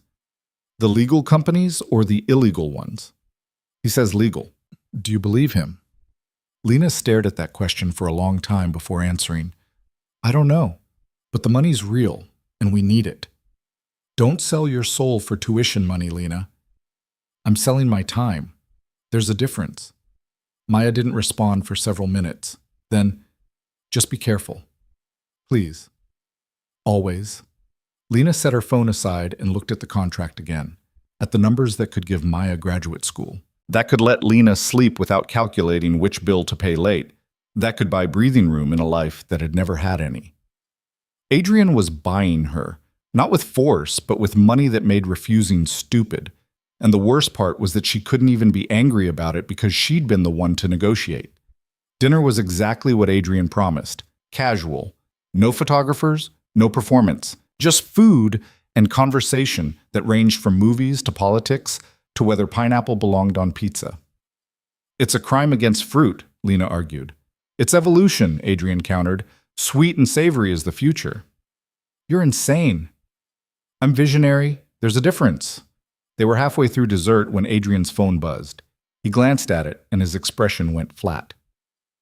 What? Lena asked. Vivian just posted on social media. You should see this. He showed her the screen. It was a photo of Vivian and Marcus at some charity event, looking perfect and powerful. The caption read, "Looking forward to new friendships and old debts being paid. Some lessons need to be taught in person." The comments were already flooding in. People asking what she meant, people speculating, people treating it like entertainment when it was clearly a threat. She's escalating, Adrian said quietly. Faster than I expected. What does that mean? It means we're out of time for slow plays. Adrian set down his phone. Tomorrow, we're going public with the relationship officially. Press release, interview, photos, everything. We make it so legitimate that touching you means starting a war Vivian can't afford. Lena's dessert suddenly tasted like ash. An interview? Like answering questions? Like sitting next to me while I answer questions and you look supportive. Patricia will script everything. You'll be fine. Adrian reached across the table, took her hand. I know this is moving fast, but fast is what keeps you alive. His hand was warm, his grip was steady. And Lena realized with sudden clarity that she'd stopped being able to tell when his affection was real and when it was performance. Maybe that was the point. Maybe if you faked something long enough, the difference stopped mattering. Okay, she said. We do the interview. We make it official. We survive. Adrian's smile was approving. Now you're learning. That night, Lena signed the contract. $120,000. 12 months. A chance at something better or a slow descent into something worse. She couldn't tell which. She sent it back to Adrian via email and immediately got a response. Welcome to Voss Industries. Don't disappoint me. Lena lay in bed listening to rain against expensive windows and wondered what her mother would think. Whether she'd understand the choices being made. Whether survival was worth the cost. Outside, lightning flashed. Thunder followed. And somewhere in the city, Vivian Chen was planning lessons that needed teaching and debts that needed paying. Lena closed her eyes and tried to sleep, and knew that tomorrow everything would get harder. She just didn't know how much harder yet. The interview aired on a Wednesday evening when the city was still pretending to care about news that wasn't gossip. Lena sat beside Adrian on a cream-colored couch in a studio that smelled like hairspray and ambition, while a reporter named Caroline asked questions Patricia had pre-approved, and Adrian answered with the kind of charm that made lying look easy. So tell us, Caroline said, leaning forward with practiced interest, how did you two actually meet? Adrian's hand found Lena's, their fingers intertwining in a gesture that had become almost natural after 3 days of rehearsal. A charity event. 3 weeks before the wedding. I saw her across the room and... He looked at Lena with an expression Patricia had coached him on. Warmth, genuine interest, the suggestion of vulnerability. I knew I had to meet her. And the kiss at the wedding? Caroline's smile suggested she already knew this part was gold. That caused quite a stir. That was, Lena started, then stopped, following the script. Completely spontaneous. I got caught up in the moment, seeing him there, looking so... She glanced at Adrian. The look was supposed to be affectionate. It came out more complicated. I just couldn't help myself. The interview lasted 20 minutes. By the time the camera stopped rolling, Lena felt like she'd run a marathon in heels. Her face hurt from smiling. Her hand hurt from holding Adrian's with the exact right amount of pressure. Everything hurt. Beautiful, Patricia said, appearing with her tablet and her approval. The chemistry reads as genuine. Caroline's already texting me that this is going to be her highest-rated segment this month. Great, Lena said flatly. In the car ride back, Adrian was on his phone conducting business, while Lena stared out the window at a city that was about to know her face. The interview would air in 2 hours. By tomorrow morning, she'd be famous for being Adrian Voss's mysterious girlfriend, the woman who'd kissed him at a wedding, the nobody who'd become somebody. Her phone buzzed. Maya, turn on Channel 7 at 8. I want to see you lie on television. Lena texted back. You're hilarious. I know. Love you. Love you too. Adrian ended his call and looked at her. You did well today. I read lines someone else wrote. Real accomplishment. You made them believable. That's harder than it sounds. Adrian pocketed his phone. How are you holding up? I'm fine. You've been saying that a lot lately. I'm starting to think it's not true. Lena looked at him. What do you want me to say? That I'm exhausted from pretending? That every time I smile for a camera, I feel like I'm erasing who I actually am? That I'm terrified this is going to become permanent and I'll forget what's real? Adrian was quiet for a moment. Yeah, that's what I want you to say. Because at least it's honest. You hired me to lie. I hired you to survive. There's a difference. Adrian shifted to face her more directly. Look, I know this is hard. I know you didn't sign up for interviews and photographers and strangers analyzing your relationship like it's entertainment, but it's working. Vivian's backed off. Marcus is distracted with damage control. The heat's dissipating. For now. For now is all we've got. Adrian's phone buzzed again. He ignored it. Listen, after the interview airs tonight, things are going to get worse before they get better. People are going to have opinions. The media is going to dig into your background. Someone's probably already going through your high school yearbook looking for scandal. Lena's stomach dropped. My high school yearbook? I had Patricia scrub anything embarrassing. You're fine. But my point is that the next few weeks are going to be intense. I need to know you can handle it. And if I can't, then we adjust. But running isn't an option anymore. You're too visible now. We have to see this through. The car pulled into the estate. Lena went straight to her suite, stripped off the interview clothes, and stood in the shower until the water ran cold. When she emerged, Margaret had left dinner on a tray and a note saying Maya had called and would call back. Lena ate mechanically, tasting nothing. At 7:55, she turned on the television and found Channel 7. Maya called at exactly 8. "This is so weird," Maya said by way of greeting. "Watching my sister on TV talking about falling in love with a crime lord. He's not a crime lord on TV. He's a successful businessman." "Same thing, different PR." Maya paused. "You look good, though. Expensive, like someone who belongs there." "I don't belong there." "Could have fooled me. The way you were looking at him during that interview. Lena, if I didn't know better, I'd think it was real." "It's acting." "Is it?" Maya's voice went softer. "Because from here it looks like something else." Lena watched herself on screen, watched the way her hand fit in Adrian's, the way she leaned toward him when he spoke. Patricia had choreographed all of it, but the execution looked natural, comfortable, like they'd been together longer than a week. "I have to go," Lena said abruptly. "Lena, I love you. I'll call you tomorrow." She hung up before Maya could push further. The interview was everything Patricia had promised: charming, romantic, believable. Social media exploded immediately. By 8:30, Lena's name was trending. By 9, there were already think pieces about class differences and modern romance and whether Adrian Voss had finally found someone who could tame him. Lena turned off the TV and sat in expensive silence, wondering who the woman on screen actually was. Because it wasn't her. It was someone better dressed, better spoken, better everything. Someone who belonged in Adrian's world. Someone Lena was terrified of becoming. She was still sitting there when Adrian knocked. "Can I come in?" "It's your house." He entered anyway, carrying 2 glasses of whiskey, handed her one and sat in the chair across from her. "You're spiraling." "I'm fine." There's that word again. Adrian took a sip. "Patricia says the interview exceeded expectations. We're getting exactly the response we wanted. The narrative is solidifying." "Good for the narrative." Adrian studied her. "What's really bothering you?" Lena took a long drink. The whiskey burned, but she welcomed it. "I don't recognize myself anymore. It's been a week, and I already don't know who I am. I'm wearing clothes I didn't choose, living in a house I don't belong in, dating a man I'm not actually dating.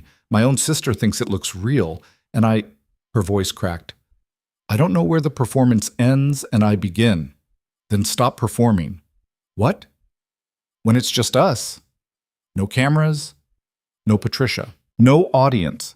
Stop performing." Adrian set down his glass. "You want to know the truth? Half the time I can't tell either, whether you're acting or whether some of it's real. And I've been doing this a lot longer than you have." "That's not helpful." "Isn't it? Means we're both confused. At least we're confused together." Adrian leaned forward. "Look, I know this is overwhelming, but you're tougher than you think. You jumped out a window tonight, metaphorically speaking, and you're still standing. That counts for something." "I jumped, and I'm still falling. There's a difference." "Then let me catch you." Lena looked at him. Really looked. Adrian Voss, crime lord and businessman and whatever else he was, looking at her with something that might have been genuine concern, or might have been really good acting. She couldn't tell anymore. "Why do you care?" she asked quietly. "Because you saved my life. Because you're interesting. Because—" Adrian paused. "Because I meant it when I said I don't lose what's mine. And right now you're mine. So your well-being is my responsibility." That's a terrible reason to care about someone. "It's the only reason I've got." Adrian's smile was wry. "I'm not good at the emotional stuff, Lena. I don't do feelings. I do strategy and business and deals. But I know when something valuable is breaking, and you're breaking. So tell me how to fix it." Lena wanted to laugh, or cry, or both. "You can't fix it. This is just what it is. I made a choice. Now I live with it." "That's not an answer. It's the only one I have." They sat in silence, drinking whiskey that cost more than Lena's first car. Outside, the grounds were dark except for security lights that made everything look staged, like a movie set. like nothing was real.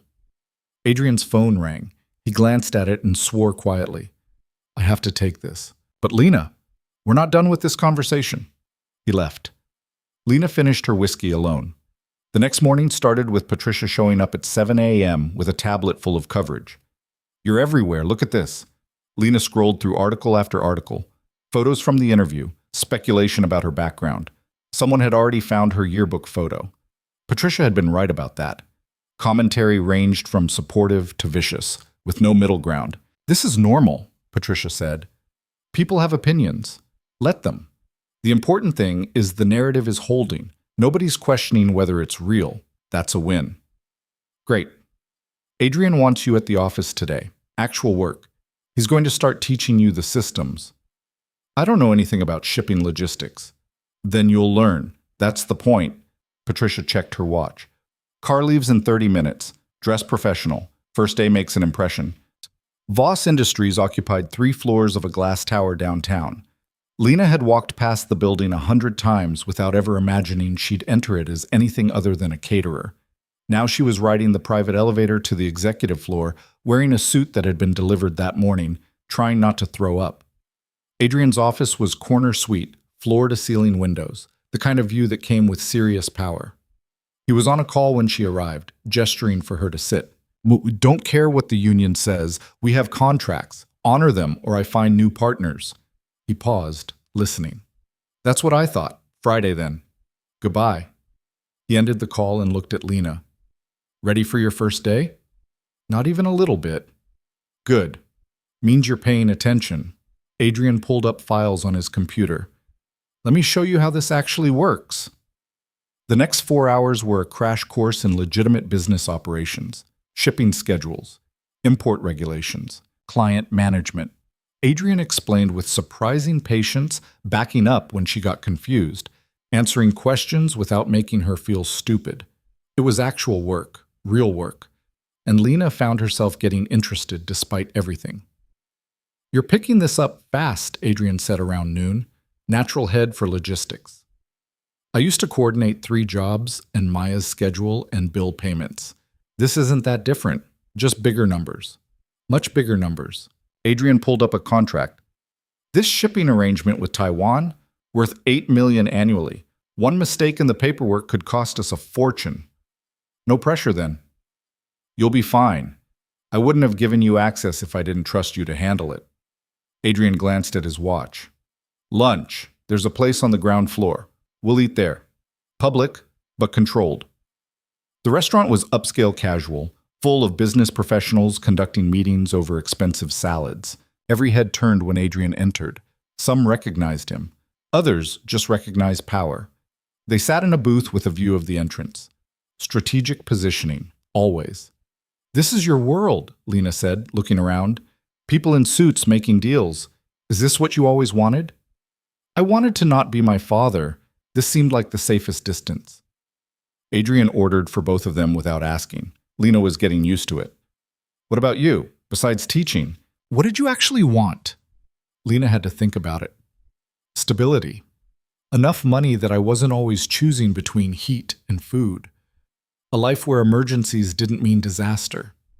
She paused. Simple things. Boring things. You have all that now. Do I? Or do I have the illusion of it while Vivian plots revenge and photographers wait outside and my whole existence is a performance? Both can be true. Adrian's phone buzzed. He checked it and frowned. We have a problem. What kind of problem? Marcus Chen just called a meeting. All the major families. Tonight. He's making a move. Lena's appetite disappeared. What kind of move?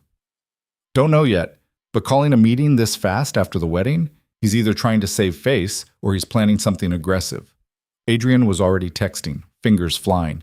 I need you to stay at the house tonight. Extra security. No arguments. What are you going to do? What I always do. Show up and make sure everyone remembers why challenging me is expensive. Adrian looked up. This doesn't change anything for you. You're still protected, but things might get complicated. More complicated than they already are? Different complicated. Adrian's expression went hard. Marcus is weak, but he's not stupid. If he's calling this meeting, someone's backing him. I need to find out who before they make their move. They finished lunch in tense silence. Back at the office, Adrian made calls while Lena tried to focus on the work she'd been assigned. But her mind kept drifting to meetings in dark rooms, to deals being made, to the reality that Adrian's world was dangerous, regardless of how legitimate his business looked. At 4 p.m., Victor appeared. "Boss, we need to talk." Adrian looked at Lena. "Take the rest of the day. Have James drive you back to the house. I'll call you later." "Adrian, it's fine, just business. Go." Lena went because arguing would have been pointless. In the car, James was his usual quiet self, but his hand stayed close to the gun Lena knew he carried. "Is it bad?" she asked. "Whatever's happening." "Marcus calling a meeting? Yeah, it's bad. Not necessarily dangerous, but bad." James navigated traffic with professional efficiency. "Boss will handle it, though. He always does." Back at the house, Margaret had dinner waiting, and Maya was calling because apparently the interview had aired repeatedly and she had thoughts.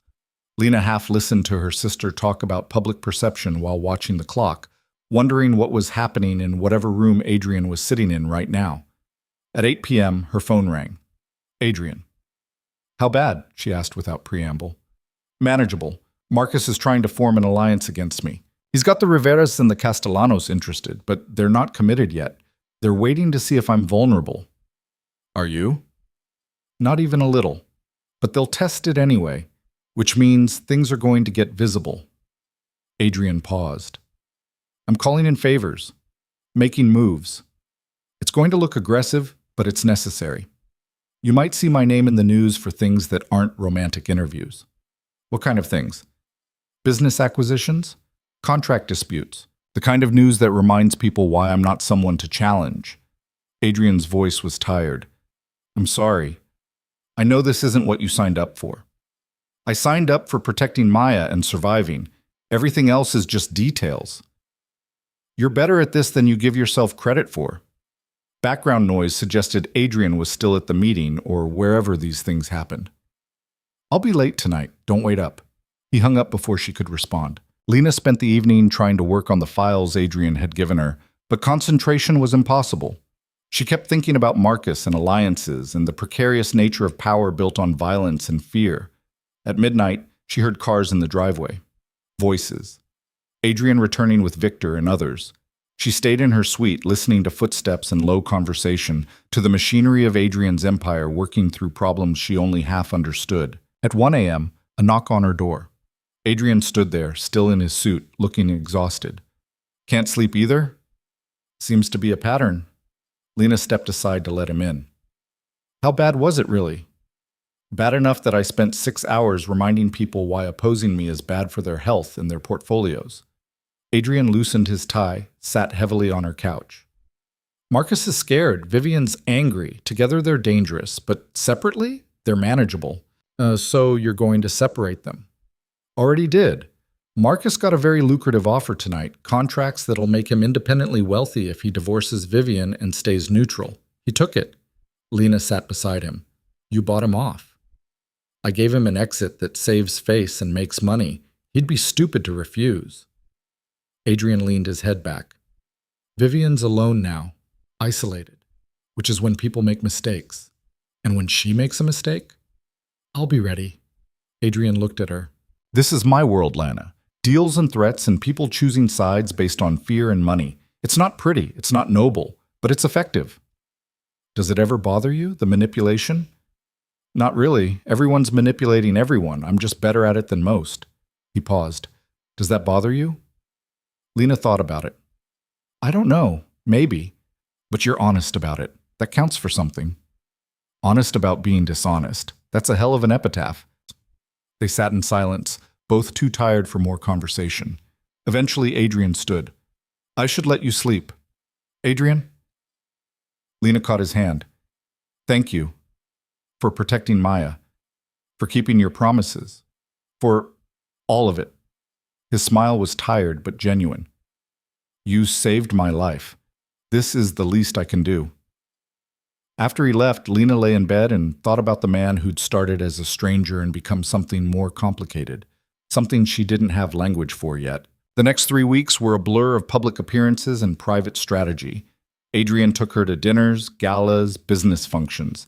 Each event was performance, but the performance was getting easier. Or maybe Lena was just getting better at forgetting it was fake.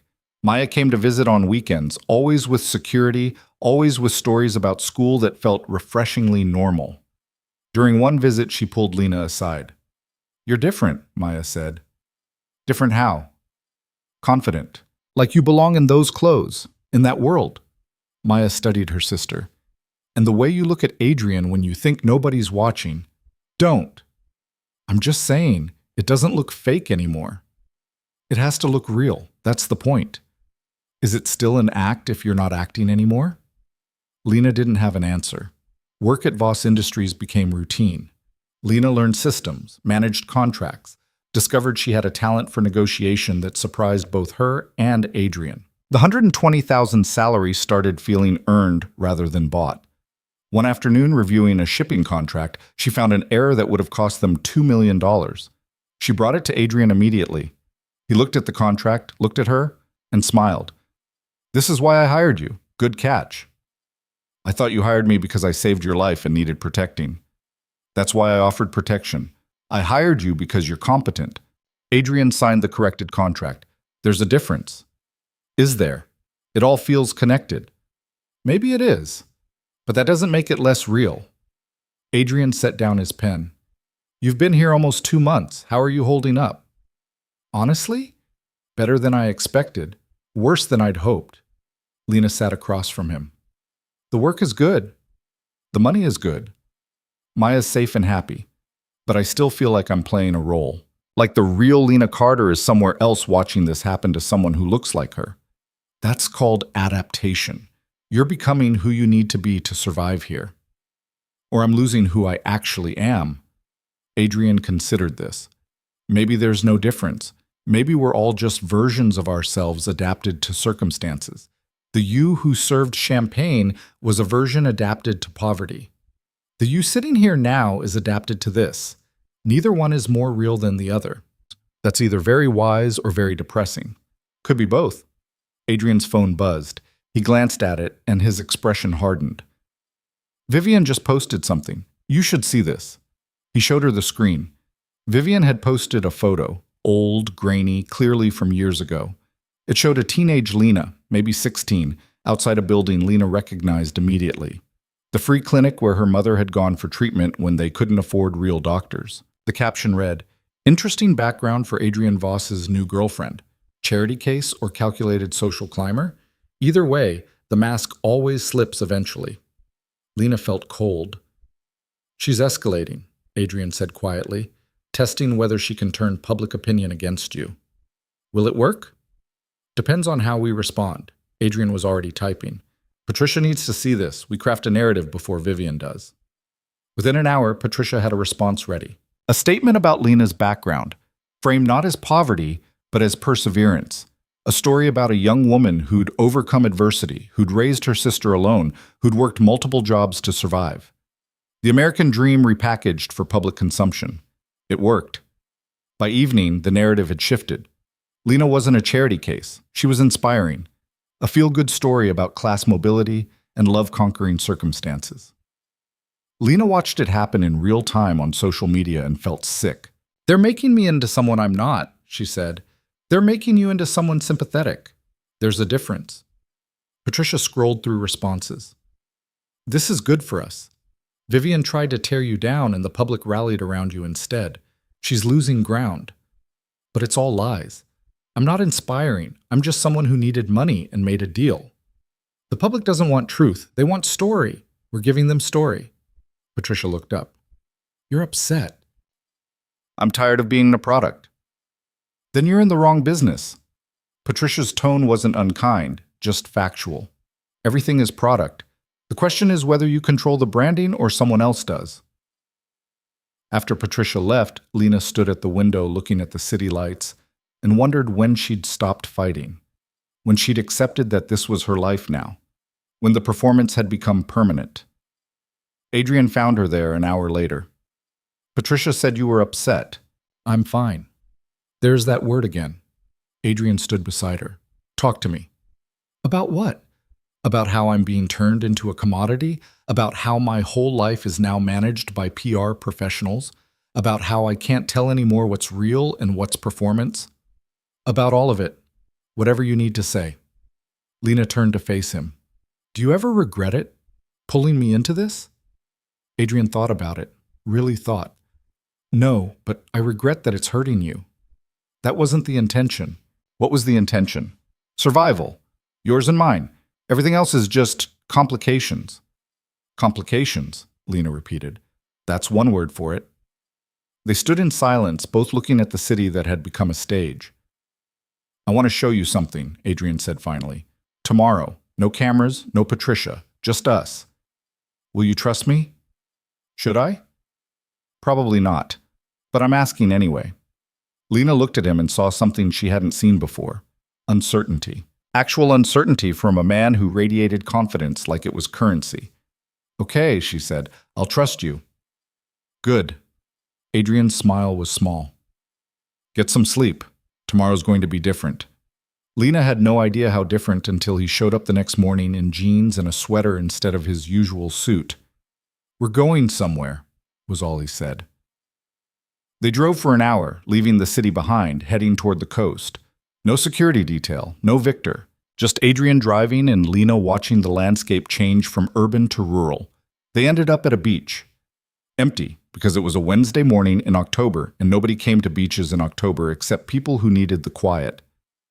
This is where I come when the city gets too loud, Adrian said, parking the car. Nobody knows about it, not even Victor. They walked the beach in silence, waves crashing, wind cutting through expensive fabric that wasn't meant for coastlines. Why did you bring me here? Lena asked finally. Because you said you couldn't tell what was real anymore. I wanted to show you something that's real for me. Adrian stopped walking. This place. This quiet. This is where I remember I'm human. Not Adrian Voss, who owns half the city, just someone who exists. Lena looked at him, at the man who'd seemed invincible, showing her vulnerability that probably nobody else got to see. Thank you, she said. For what? For this, for being honest, for... She didn't know how to finish. Adrian took her hand. Not for show, not for cameras, just because. I meant what I said before, about not knowing if this is still performance. Because standing here right now, holding your hand, watching the ocean, this doesn't feel like acting. What does it feel like? Like something I want to be real. Adrian looked at her. Is that crazy? Probably. Lena squeezed his hand. But I want it to be real too. They stood on the beach while the world kept spinning, two people who'd started as a strategic alliance discovering that somewhere along the way, the strategy had become something else, something neither of them had planned for, something that felt dangerously close to real. The call came at 3 a.m. Lena jerked awake to her phone vibrating across the nightstand. Unknown number. She almost ignored it before some instinct made her answer. Lena Carter? The voice was female, clipped, professional. Who is this? You need to listen very carefully. Your sister has been taken. If you want to see her alive, you'll come alone to the address I'm about to send you. You have 2 hours. Tell Adrian Voss and she dies. The line went dead. Lena's hands were shaking so hard she nearly dropped the phone. A text arrived seconds later. An address in the warehouse district. No other information. She was out of bed and pulling on clothes before her brain caught up to her body. Jeans, sweater, shoes. Her mind was screaming, but her hands kept moving because stopping meant thinking, and thinking meant accepting that Maya was gone. The security detail outside her door would never let her leave. James had made that clear. She was protected, which meant she was also monitored. Every exit would be covered. Lena looked at the window, 3 stories up, landscaping below. Probably enough to break bones, but maybe not enough to kill. She didn't have time to think of a better option. She opened the window as quietly as possible. Cold air hit her face. The ground looked farther away than 3 stories should be. She climbed onto the ledge, gripping the frame, and tried to remember if she'd ever done anything this stupid before. The kiss. The poisoned champagne. That had been stupider. Lena jumped. She hit the landscaping hard, rolled, felt something in her shoulder wrench sideways. Pain exploded up her arm, but she was moving, scrambling to her feet, running toward the gates that were too high to climb, but she'd find a way because Maya was out there, and Lena had promised to protect her. Going somewhere? Lena spun. Adrian stood 10 feet away, fully dressed, arms crossed. He didn't look surprised. He looked furious. How did you— Motion sensors, cameras. I own this property, Lena. Did you really think I wouldn't know the second you opened that window? Adrian closed the distance between them. What the hell are you doing? They took Maya. Lena's voice cracked. They called, said if I tell you, they'll kill her. I have to go alone. Adrian's hand shot out and grabbed her phone from her pocket before she could stop him. He scrolled through the call log, read the text message. His expression went from furious to something colder. It's a trap, he said. I don't care. That's my sister. And walking into an obvious trap gets you both killed. Adrian pulled out his own phone, started making calls. Victor, wake up. We have a situation. No, Lena grabbed his arm. They said if you get involved, they lied. This is Vivian. She doesn't want Maya. She wants you scared and alone, making stupid decisions. Adrian shook off her grip. Victor, I need a team at— He read off the address. Full tactical. Assume hostiles. Move now. Lena wanted to argue, but her shoulder was screaming and her brain was finally catching up. Vivian. Of course it was Vivian. This was the lesson she'd promised to teach. The debt she'd said needed paying. We're going too, Adrian said, pocketing both phones. But we're going smart, with backup, with weapons, with a plan that doesn't get everyone killed. What if they hurt her because we're late? They won't. They need Maya alive to draw you in. That gives us time. Adrian gripped her shoulders, forcing eye contact. Do you trust me? Lena's laugh came out broken. No. Smart. But trust that I don't lose what's mine. And right now, you and your sister are mine. Adrian released her.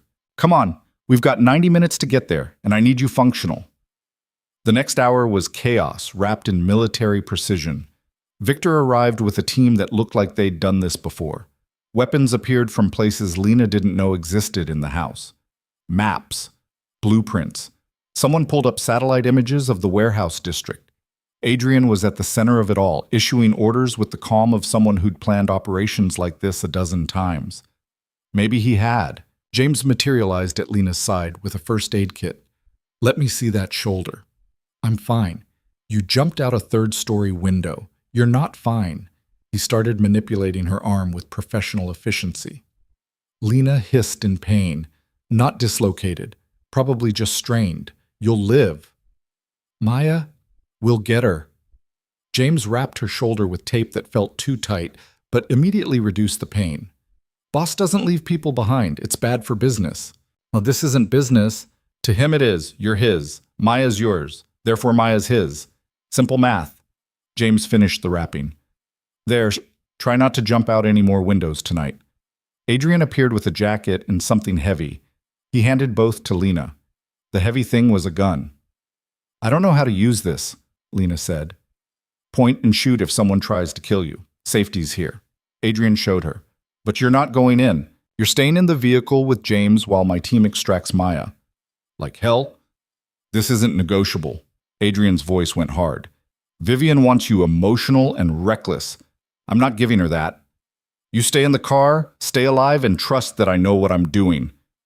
Lena wanted to fight, wanted to scream that Maya was her responsibility, her sister, her problem to solve. But looking at the team gearing up around them, professional, armed, dangerous, she knew Adrian was right. She'd be a liability in there, a distraction that could get Maya killed. Fine, she said. But if anything happens to her, it won't. Adrian touched her face, gentle despite everything. I promise you, Lena, we're getting your sister back. They drove in convoy. 3 vehicles, dark and fast. Lena sat in the middle car with James and Adrian, watching the city slide past. The warehouse district was industrial decay. Abandoned buildings, broken streetlights, the kind of place where screaming wouldn't matter because nobody was listening. Victor's voice came through the radio. Thermal imaging shows 4 heat signatures inside, 3 on the ground floor, 1 elevated, likely a lookout. Maya? Adrian asked. Can't confirm identity from here, but 1 signature is smaller. Could be her. Lena's hands were fists. She forced herself to breathe. They parked 2 blocks away. The team moved out silently, shadows with weapons. Adrian stayed in the vehicle, watching feeds from cameras Lena hadn't seen anyone set up. Technology she didn't understand, a whole operation running with precision that spoke to practice. "How many times have you done this?" Lena asked quietly. "Extractions? More than I'd like. Fewer than you'd think." Adrian's eyes never left the screens. "Usually people are smart enough not to touch what's mine. Vivian's not smart?" "Vivian's desperate. Different problem." Adrian keyed his radio. "Victor, status?" "In position. On your word."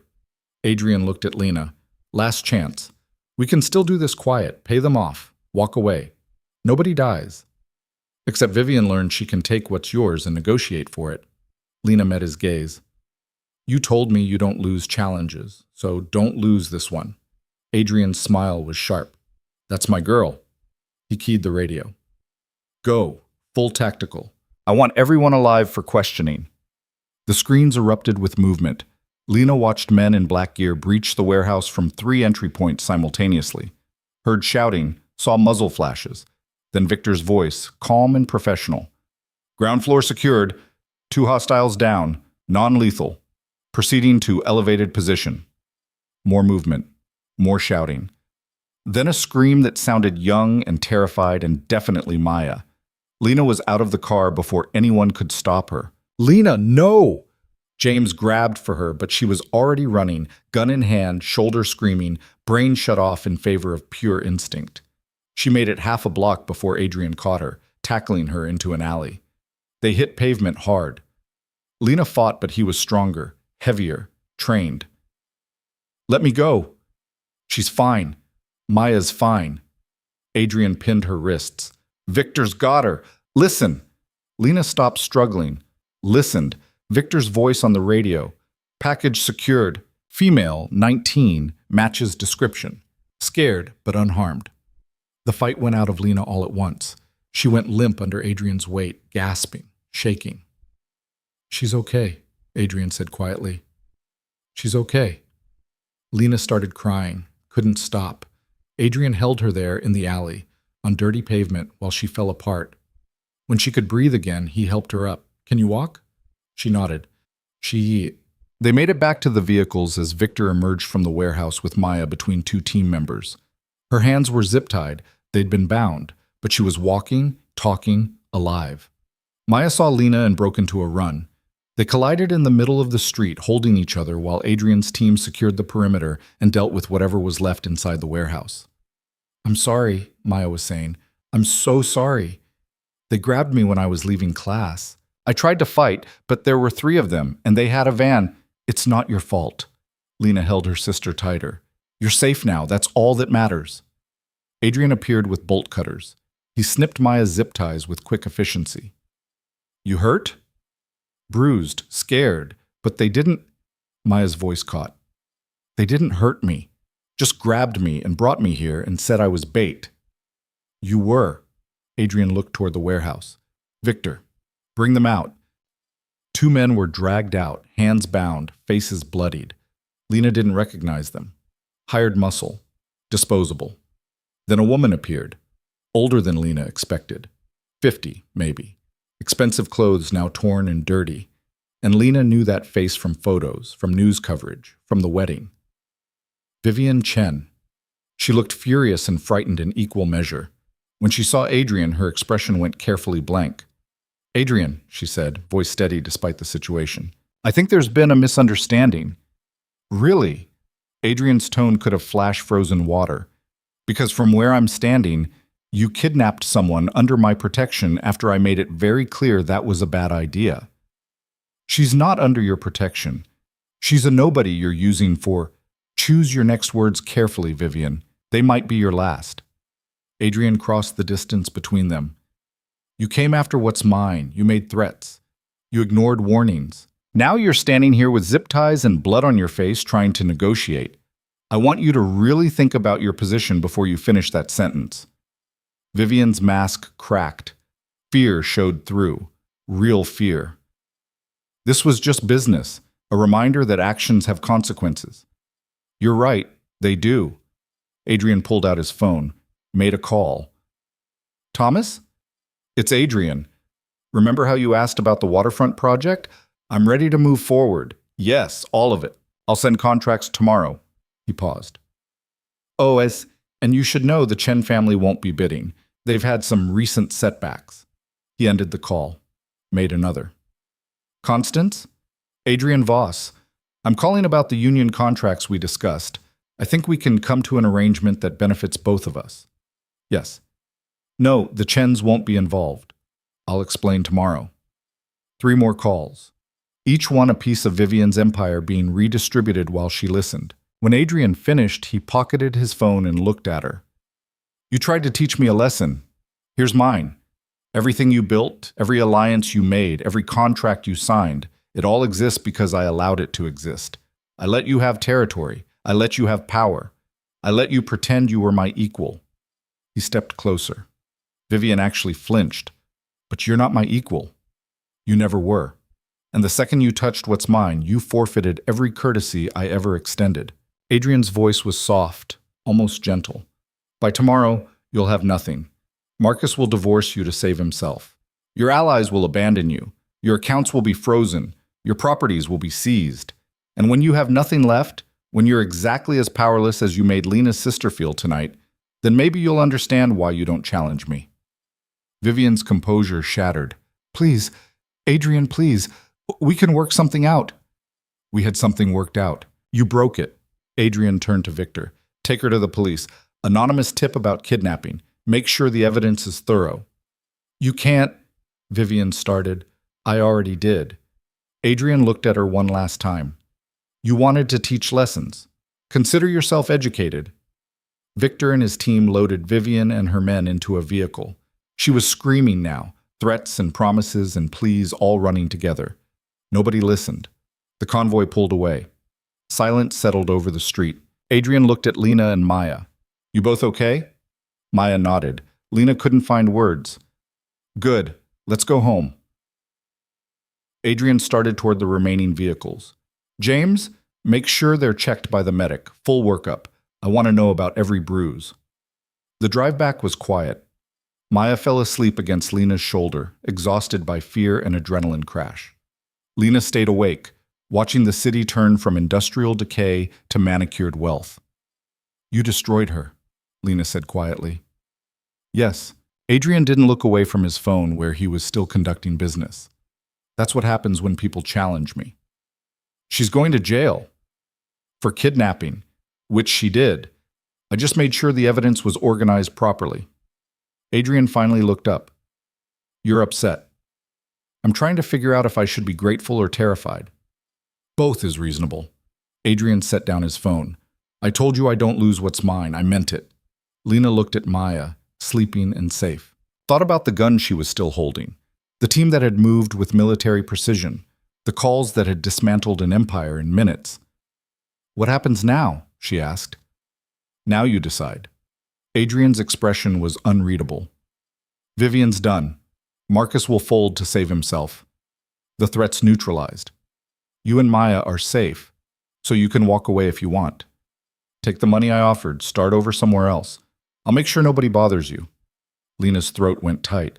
Or you stay, honor the contract, work for me, see where this goes. Adrian paused.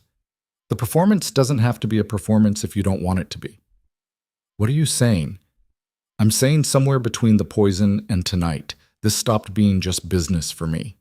Adrian's voice was careful, like he was picking through words he didn't usually say. You're interesting. You're brave. You're genuine in a world where genuine doesn't exist. And I want to know what happens if we stop pretending. Lena couldn't breathe. You're offering what, exactly? A choice. Real choice. Stay because you want to, not because you have to. Work with me because you're interested in the work, not because you're trapped. See where this thing between us goes when it's not about survival. Adrian looked at her directly. Or don't. Walk away. Either way, you're free. I'm just asking you to think about which version of freedom you actually want. The car pulled into the estate. Lights were on. Margaret would be waiting with medical supplies and probably hot tea because that's what Margaret did. Maya stirred, blinking awake. We home? Yeah, Lena said. We're home. The word felt strange. This place wasn't home. But it wasn't not home either. It was something else, something Lena didn't have language for yet. They went inside. The medic checked them both. Minor injuries, nothing serious. Maya was exhausted. James escorted her to bed with promises that security had been tripled and nobody was getting in without clearance.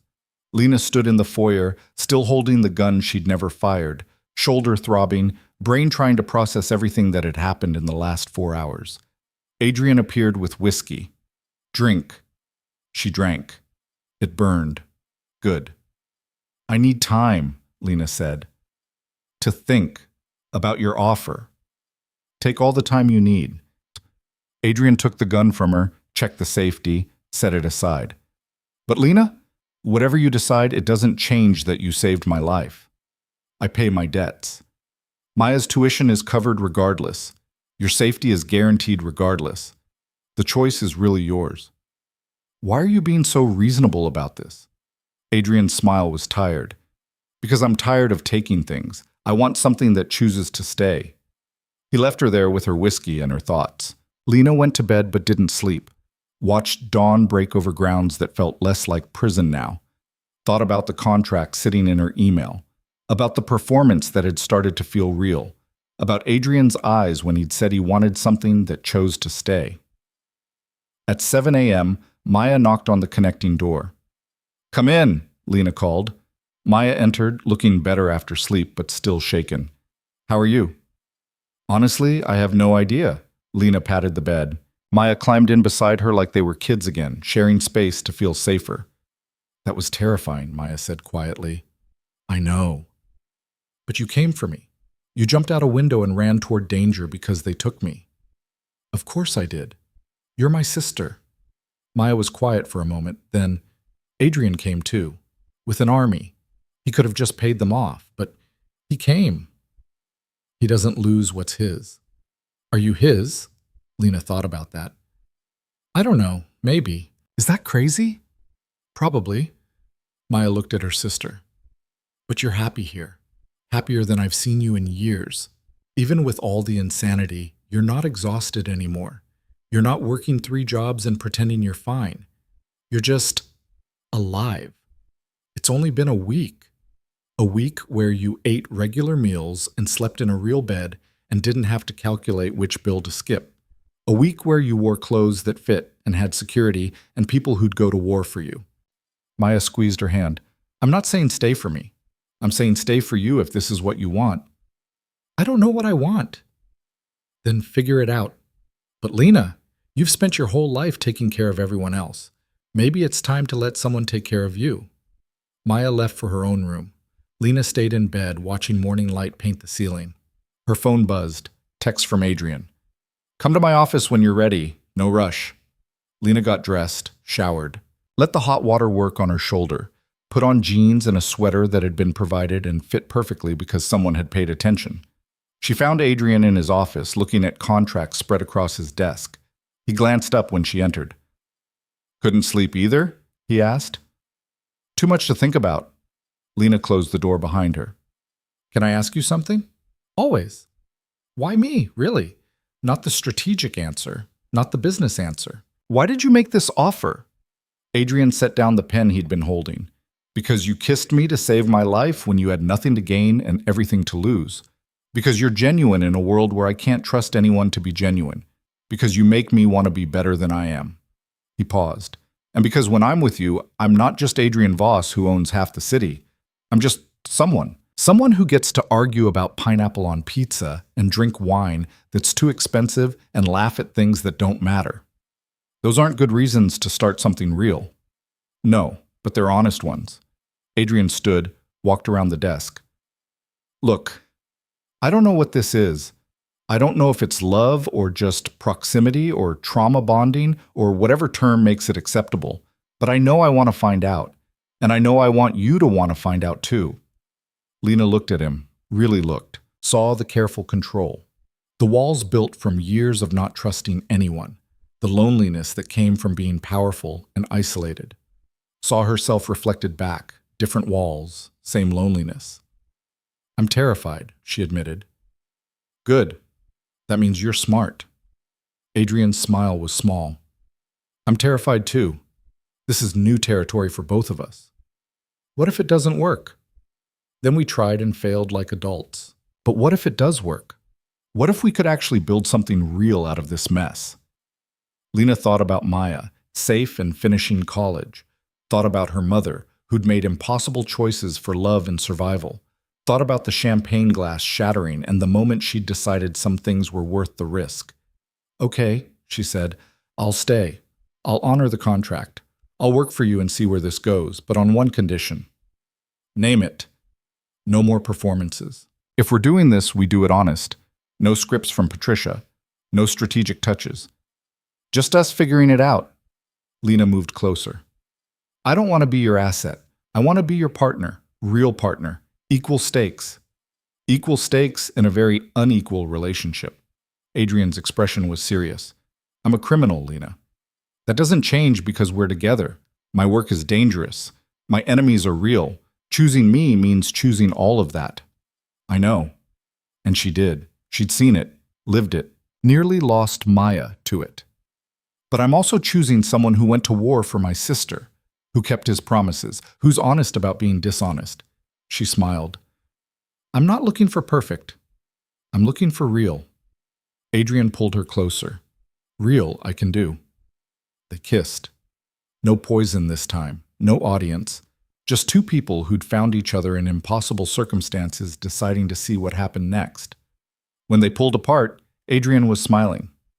So, partner, where do we start? With breakfast. I'm starving. Then you can teach me everything about import-export that I'm supposed to know as your executive assistant. That'll take weeks. Good thing I just signed a 12-month contract. Lena took his hand. Come on. Maya's probably already eating all the good pastries.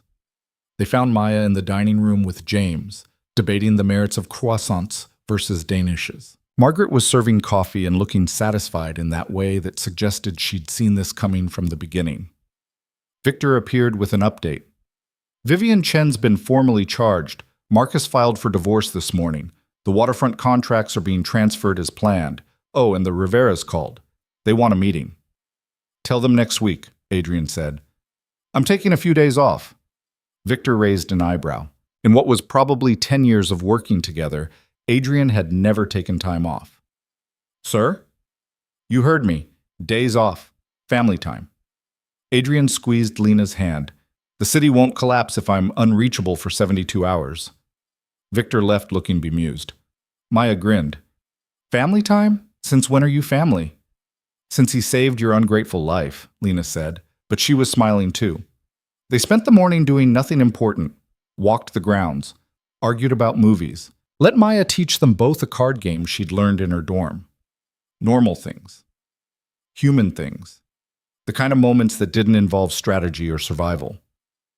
By afternoon, Lena found herself in Adrian's office, actually looking at the contracts he'd mentioned. Import schedules. Shipping manifests. Real business that was boring and legitimate and nothing like what she'd expected. This is what you actually do most days, she asked.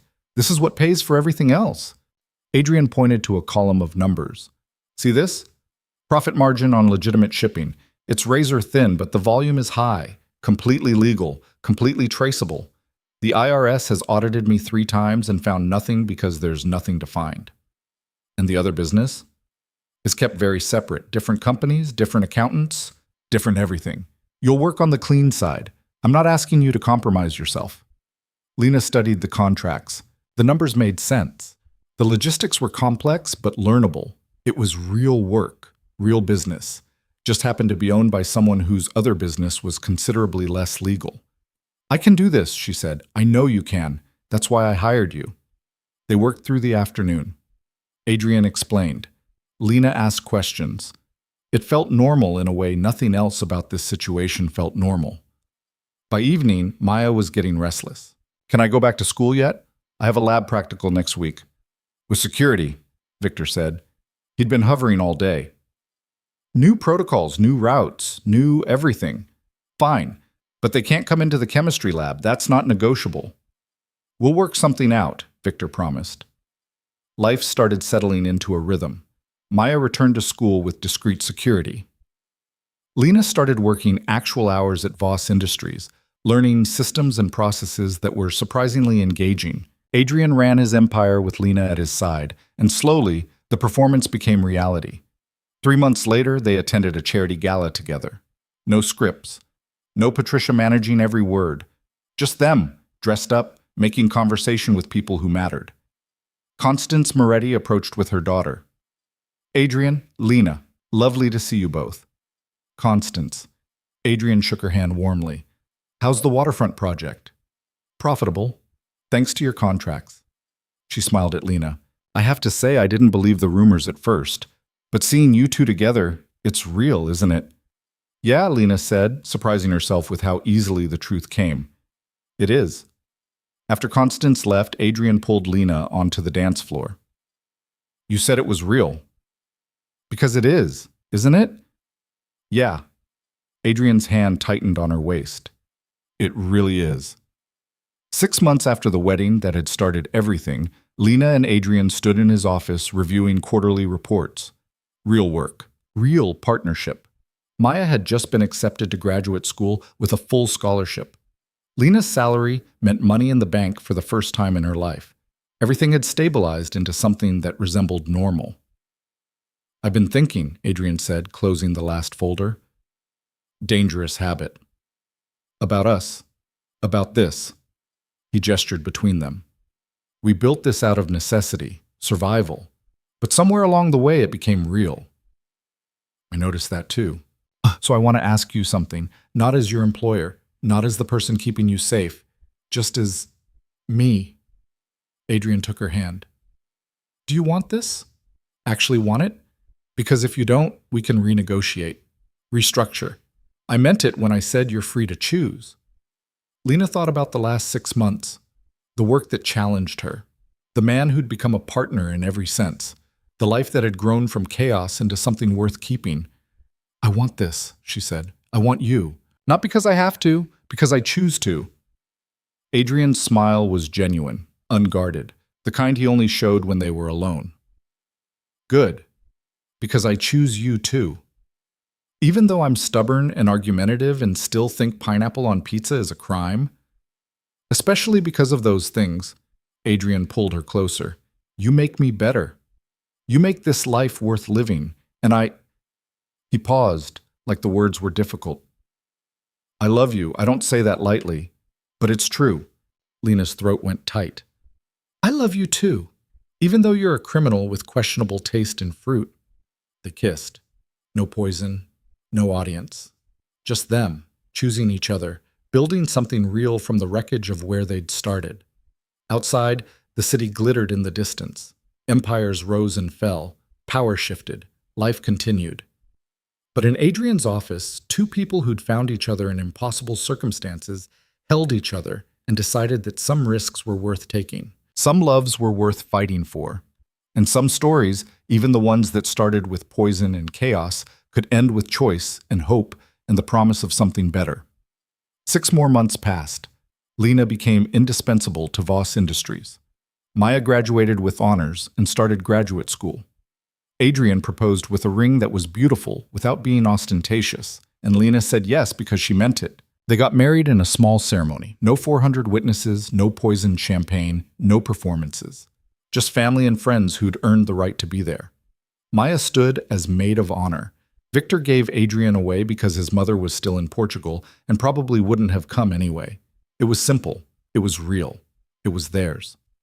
Afterwards, standing on the terrace of Adrian's house, their house now, Lena looked out at the city and thought about the path that had brought them here. The kiss, the choice, the danger, the growth. Adrian came up behind her, wrapped his arms around her waist. Regrets? Not one. Lena leaned back against him. You? Just that I didn't meet you sooner. You would have scared me off. Fair point. Adrian kissed her temple. But we found each other eventually. That's what matters. Inside, Maya was arguing with James about whether the wedding cake needed to be refrigerated immediately or could wait until they'd finished celebrating. Victor was on his phone, probably still conducting business because Victor never stopped working. Margaret was organizing cleanup with the efficiency of someone who'd planned weddings before and would again. It was chaotic, imperfect, real. Exactly what Lena had chosen. She turned in Adrian's arms, looked at the man who'd been a stranger and became a partner, and knew with absolute certainty that she'd made the right choice. Not the safe choice, not the expected choice, but the right one. "I love you," she said. "I love you too." Adrian smiled. "Mrs. Voss, I'm keeping Carter professionally, for work." "Of course you are. You're stubborn like that. You knew what you were getting into." "Best decision I ever made." They stood together on the terrace, watching the city lights, building a life from the ruins of what could have been tragedy. And if sometimes Lena thought about that night at the Belmont Hotel, about the champagne glass, and the split-second choice that had changed everything, she didn't regret it. Not the kiss, not the chaos, not any of it. Because some moments defined you.